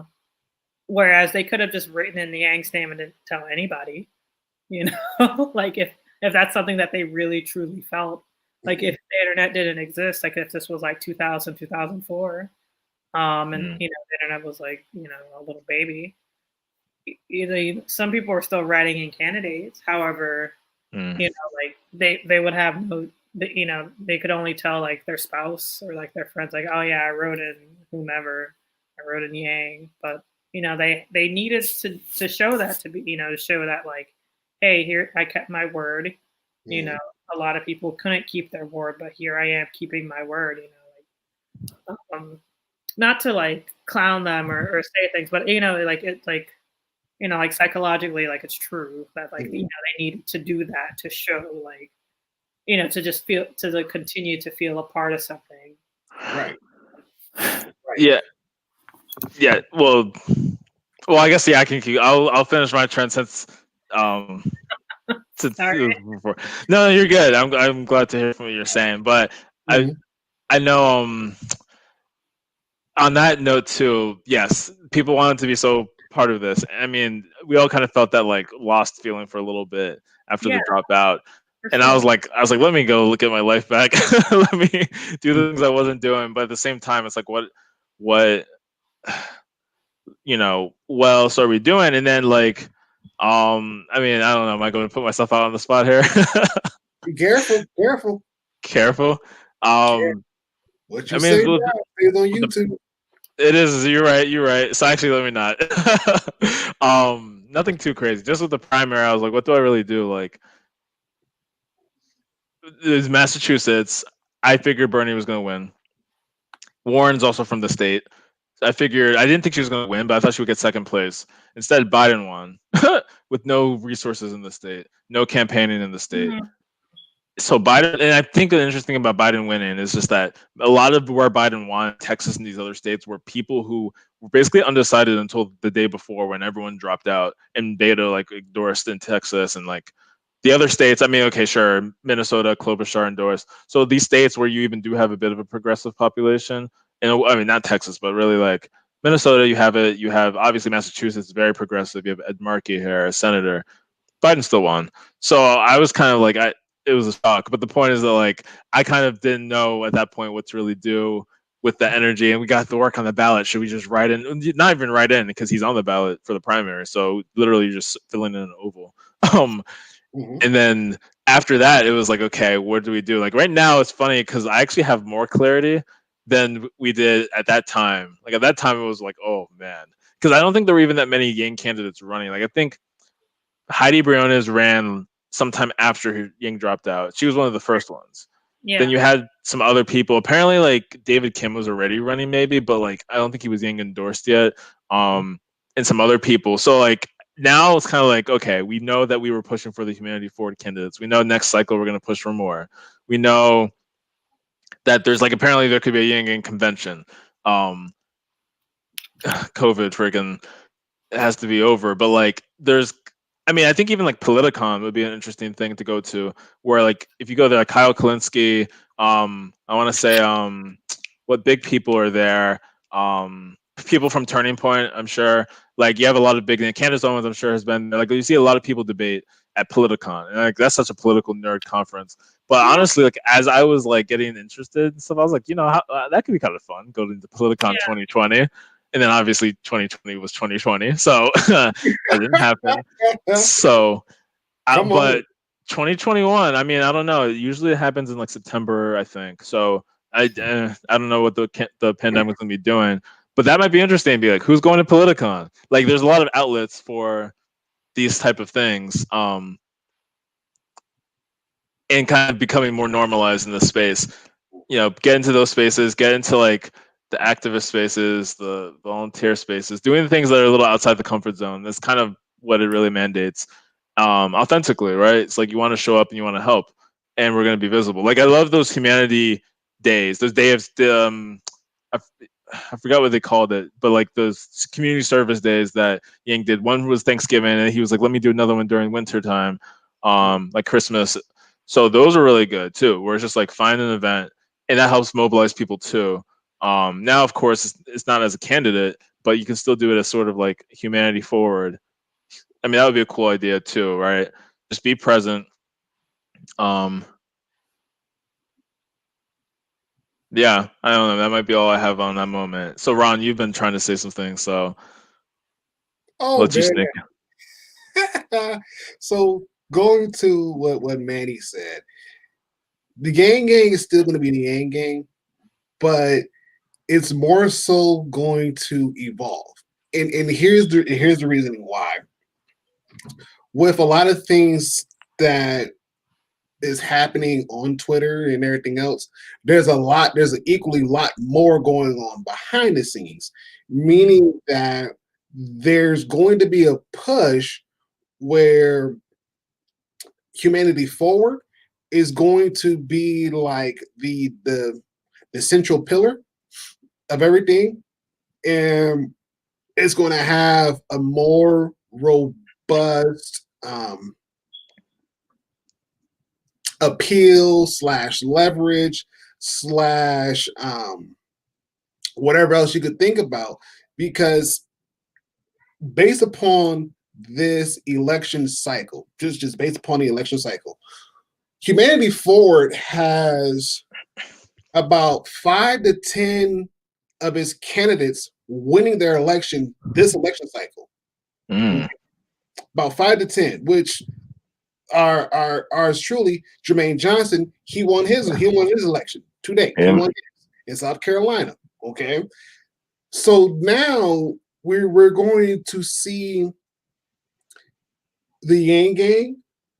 It's still going to be the Yang Gang. Like I said, Yang Gang is still going to be the Yang Gang, but it's going to evolve into more so Humanity Forward, and you're going to see a lot more Humanity Forward candidates coming out in the open and actually run for these seats, and especially the ones that lost, and especially like not by much, but they lost, knowing what they know now.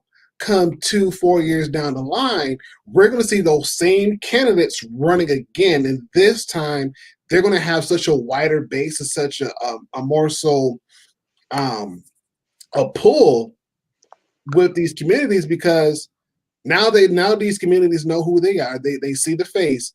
They can work with these communities for the next 2 years, next 4 years, build up the rapport. So when they run again, now they have something going with them. Like, again, case in point, David Kim out of California 34, he's running against I think his name is Jimmy Gomez. Okay. The last time I checked the polling, David Kim was not too far behind Jimmy Gomez. Was not far at all. Probably about, we'll call it a couple thousand votes. Okay. That was pretty much the marker. Now, did Jimmy win? I don't know. Did Kim win? I don't know. I hope he did. But that's just the kind of the marker that we're seeing with the Humanity Forward candidates, that they're the ones that are losing. They're losing, but they're not losing by much at all. They're not. And so when we think about that and we put that in perspective, only thing that does is that gears them to get ready to run again. And we're going to see a lot more Humanity Forward candidates coming out with a lot more ideas that are centered around what Andrew ran back in this election cycle when he was the presidential candidate. Mm-hmm. We're going to see a lot more of his ideas being implemented in these candidates. But not only that, but you're also going to see a lot more in depth boots on the ground, grassroots kind of ordeal. So meaning that they're going to take it one step further, rather than just have a presence on the online. Now they're going to actually start setting up Humanity Forward chapters in these respective states. So again, a lot of stuff is being done, but it's being done behind the scenes. So of course, keep watching on your social media because there's supposed to be an announcement that's supposed to be happening between today and tomorrow as far as what's going to happen after this election cycle is done and over with. And that's going to give you a clear indication of what's to come, because not only are we going to be focusing, or I should say, not only will Humanity Forward be focusing on the larger elections, they got the idea of, okay, if we can't get it done on the larger election scale, Let's bring it down. Let's bring it down on a state level. Let's win the state elections. And if we can bring it down even more, let's win these local elections, the city councils, the mayors, those elections, because those people have a direct connection with the community that they serve. And if they can show and have tangibles of what the right policies can do for the right people at the right time, it's just going to build up the case more and more and more. So that's what I see happening. That's what could eventually happen to the end game, even though, yes, the end game is probably going to be like the online presence, but you're going to see more so humanity forward on the actual grassroots, real in your face. Your next door community, your next door neighbor is probably going to be a humanity forward supporter or chapter head or president of the chapter, like volunteer. Like, it's going to be that big of a deal where it's not necessarily going to be like another party per se, but it's more so going to be to kind of put it in a tangible sense, almost like an actual political action community or a PAC, but more so grassroots versus being done with corporation money, meaning that all the money that we've raised is from ordinary people that are willing to contribute $10, $5 here and there, $50 here and there to make sure that not only do we have the literature going, not only do we have the candidates going, but we're also involved in the community to show, like, we're not just doing this just because we want to get your vote come, every 2-4 election years. We want to be in your community. We want to be involved because we care about where we live, and we care enough to show you that we're not just going to be, talking the talk, but we're also going to walk the walk and back what we say up. So now when you see us, you're like, okay, humanity forward candidate, you with so-and-so, got you. I see you do a lot of work in the community. There's nothing stopping me from saying that, you're not going to do your job if you get elected. So that's pretty much the overall grand scheme of things, Manning, as far as what's going to happen with the Yang Gang. But overall, in general, you're going to see a lot more boots on the ground presence. You're going to see a lot more grassroots presence, and you're going to see. Let's see. I'm going to put this up. Yeah, you're going to see a lot of things happen on a more so local level and build up from there. So just keep a watch out for that. Definitely keep a watch out for that. I'm excited to hear it. I'm not even going to ask the question. Yeah, and actually, I'll pretty much I will slip this out too. The one guy that I'm actually working with, we are going to talk about getting a Humanity Forward chapter going here in Michigan. Oh, okay. Okay. We're talking about getting it going done in Michigan, and we're going to have to set up a time where we can talk to Erica McLeod and see what we need to do to get it going. How many people we need to have to start off, who do we need to talk to, and pretty much build a game plan surrounding that. So come 2022, 2024, Michigan will already have its own set of humanity forward candidates, already been vetted, already been doing this, that, and the third, that we're going to push to run these elections. We're going to push to be put in that spotlight. And even if they lose, okay, that's fine. We just use that as learning experience to go back out there and do it again to win. And even if they win, we're going to build that track record to say, hey, these are the races that we've been concentrating on. These are the races that we've won. We want to put more humanity forward candidates in the state. to hopefully get them on a national level and go from there. Sure. So it's the election, just the way how I put it and the way how I told my family, because this election cycle is basically done and over with.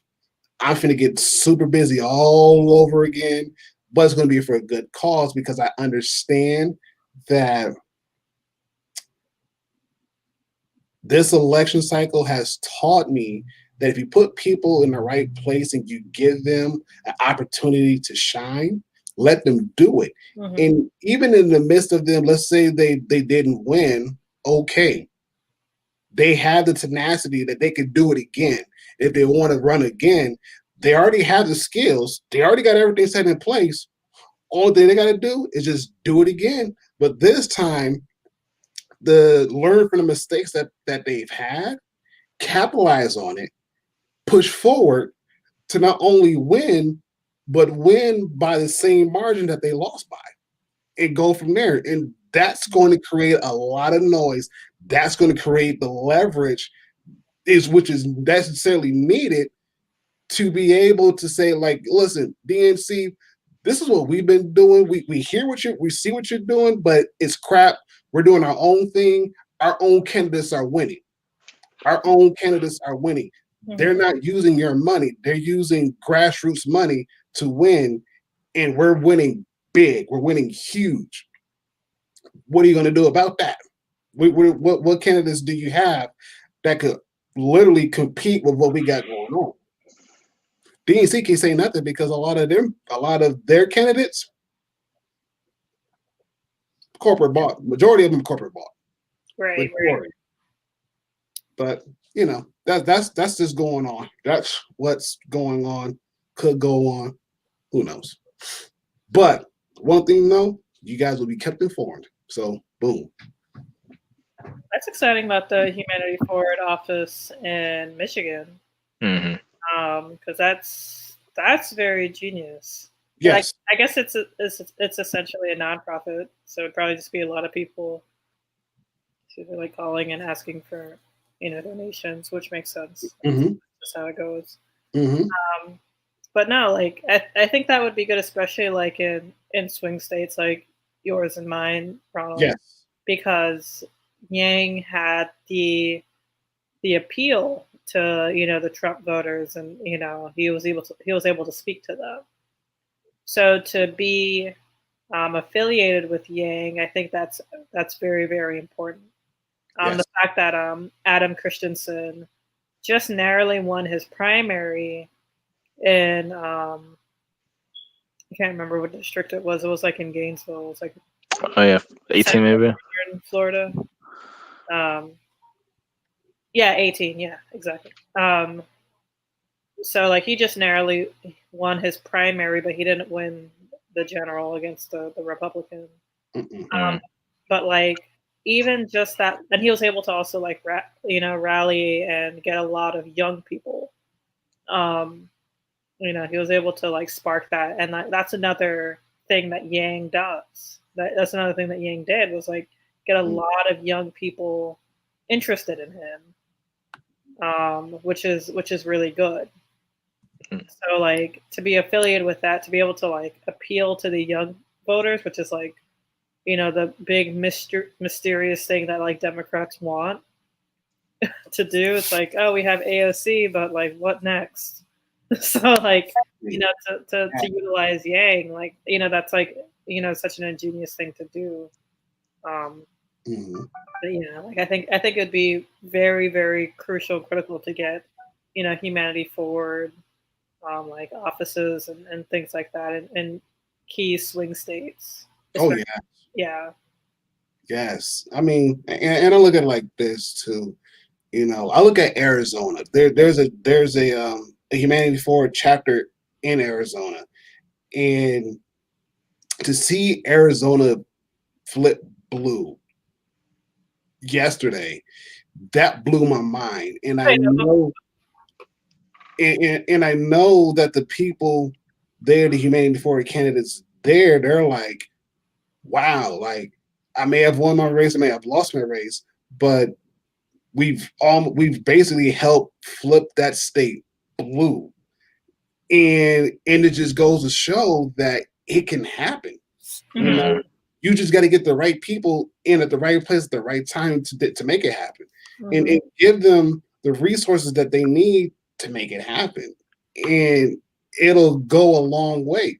And then especially when you have these races where, again, like I said before, between the two, they only lost by like a couple thousand votes, or a couple thousand or more, a couple thousand or less. You know, that's how tight the race was. Right. You know, that just sets you up for success for the next time. You know, exactly.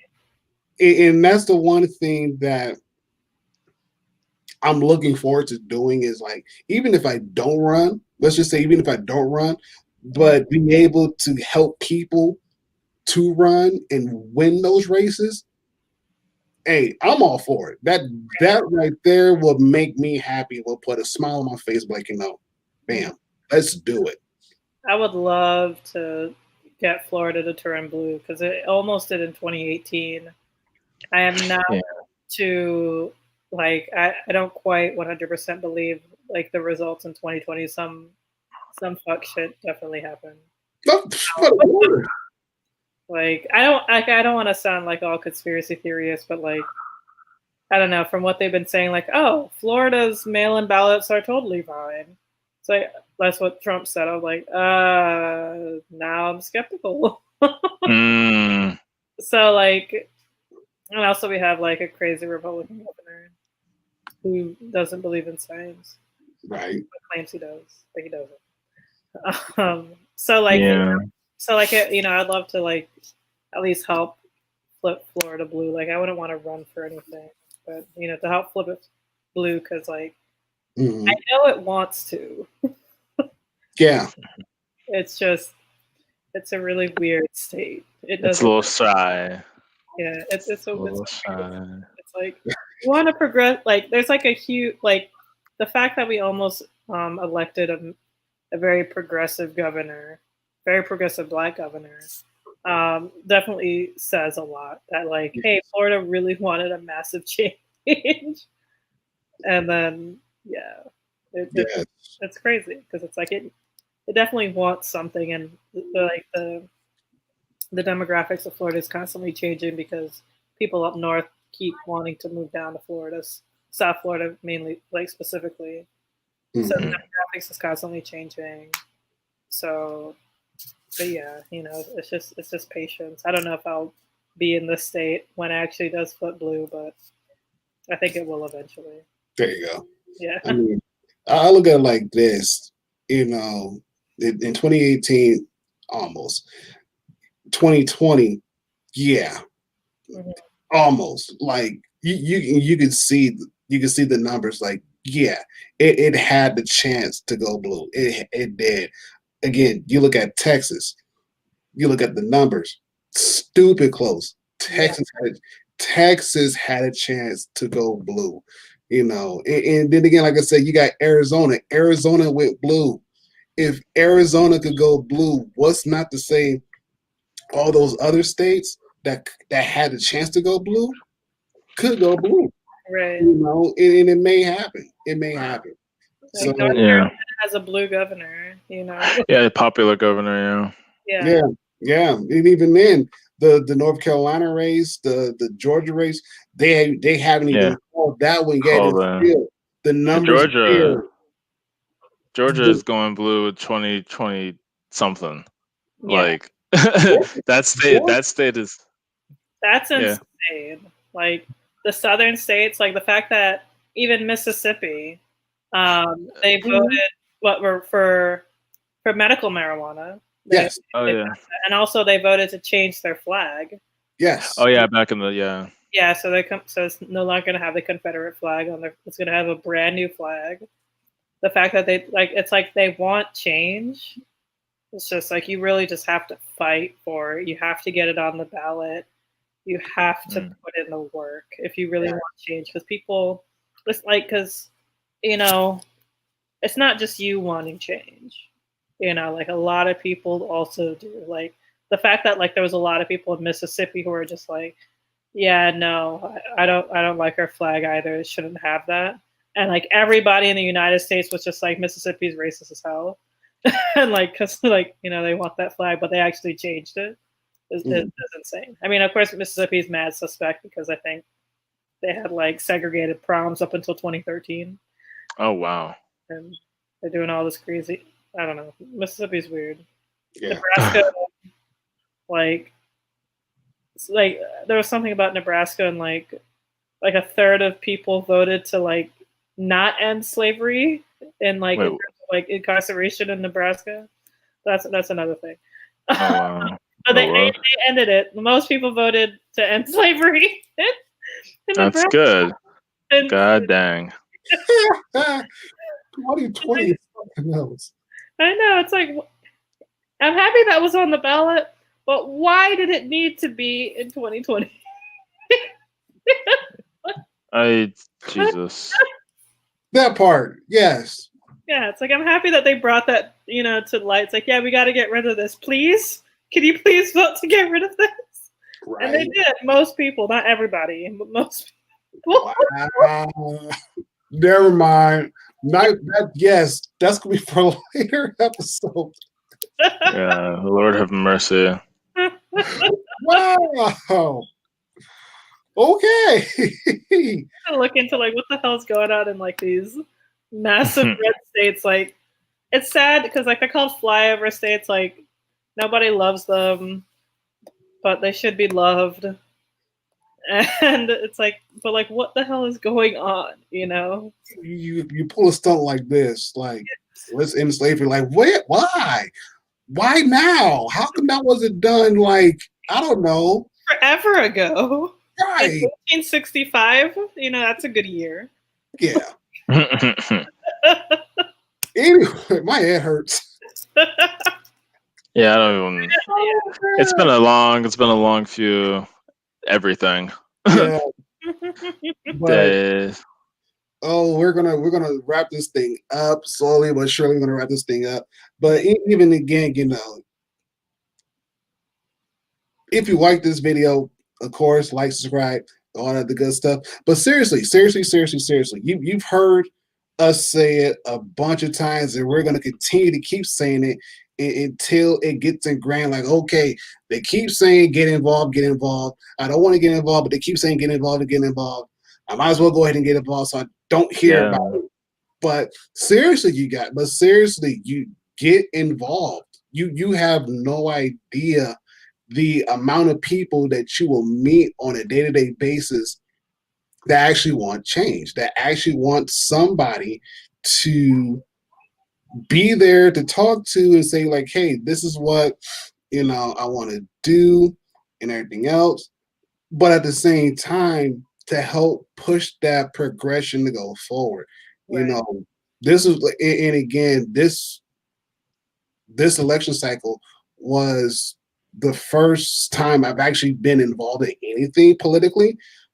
But to be able to be involved in a candidate's campaign, to go door knocking and phone banking and just talk to people, that was so huge. Even though she didn't win, you know, but still, knowing the fact that she actually set records in a red county by not only with the money raised, but with the total amount of votes that she earned, that's huge. And we're like, you know, listen, let's take a year to kind of like, you know, woosah.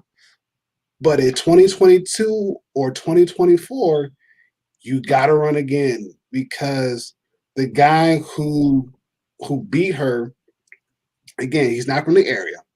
Clearly not from the area. He just, as I think Toby said it, you know, he just hopped on a ticket because he wanted to win a race and get the entitlement and whatnot. And I don't think he has the best interest of my county at heart. I I have a hard time believing that. I do.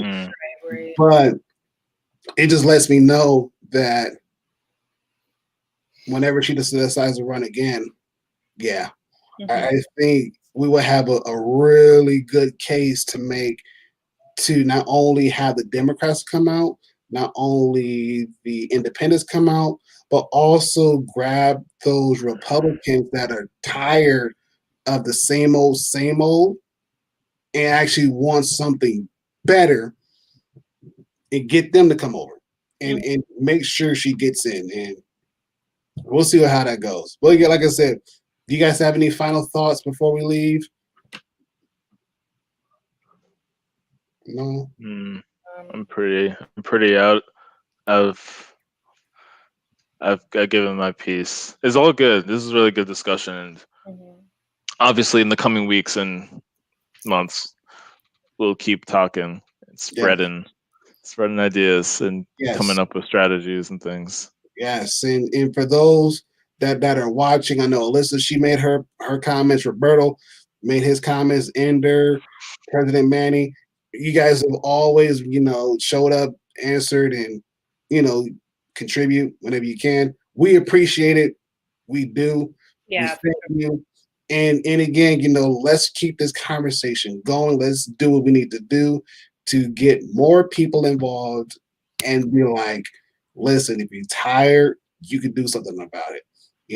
If Arizona went blue, if Michigan gave us all the scares until like the last second. Yes. Oh, yes. I do want to give Ohio an honorable mention because Ohio was like not talked about at all during this election. And it was like going blue for a moment. And like, so I guess like Ohio still has its swing state attitude. Like I feel bad for Ohio. Nobody was talking about Ohio. Nobody was really like campaigning in Ohio. Yeah. And they were like, no, like we don't like him either. Well, I'm gonna put it to y'all how we in Michigan like to put it. Oh, how I hate Ohio State. That's pretty much how man. we're going to place it as, because ain't no way. When I saw Ohio turn red, I'm like, how? You guys got burned just as hard as we got burned. Y'all went red? Like, maybe I can understand. Later discussion. You said, which Ohioans and Michigans hate each other. Oh, like especially for college. Yeah, but this time around, this is a mutual hate that's never gonna go away. Like, really, you went red? Like, ugh. My thoughts are done. Oh man! All right, you guys, have a good night. We will see you back at our regularly scheduled time, Tuesdays at 9:00 Eastern Standard Time, 6:00 Pacific Standard Time. And again, just take this food for thought. We enjoyed you. Good night. Get some much needed mental health day and just, do what you got to do. Rest. Everyone needs to get some rest. Yes. Night, Ender, and everyone else. Night. Thanks for joining.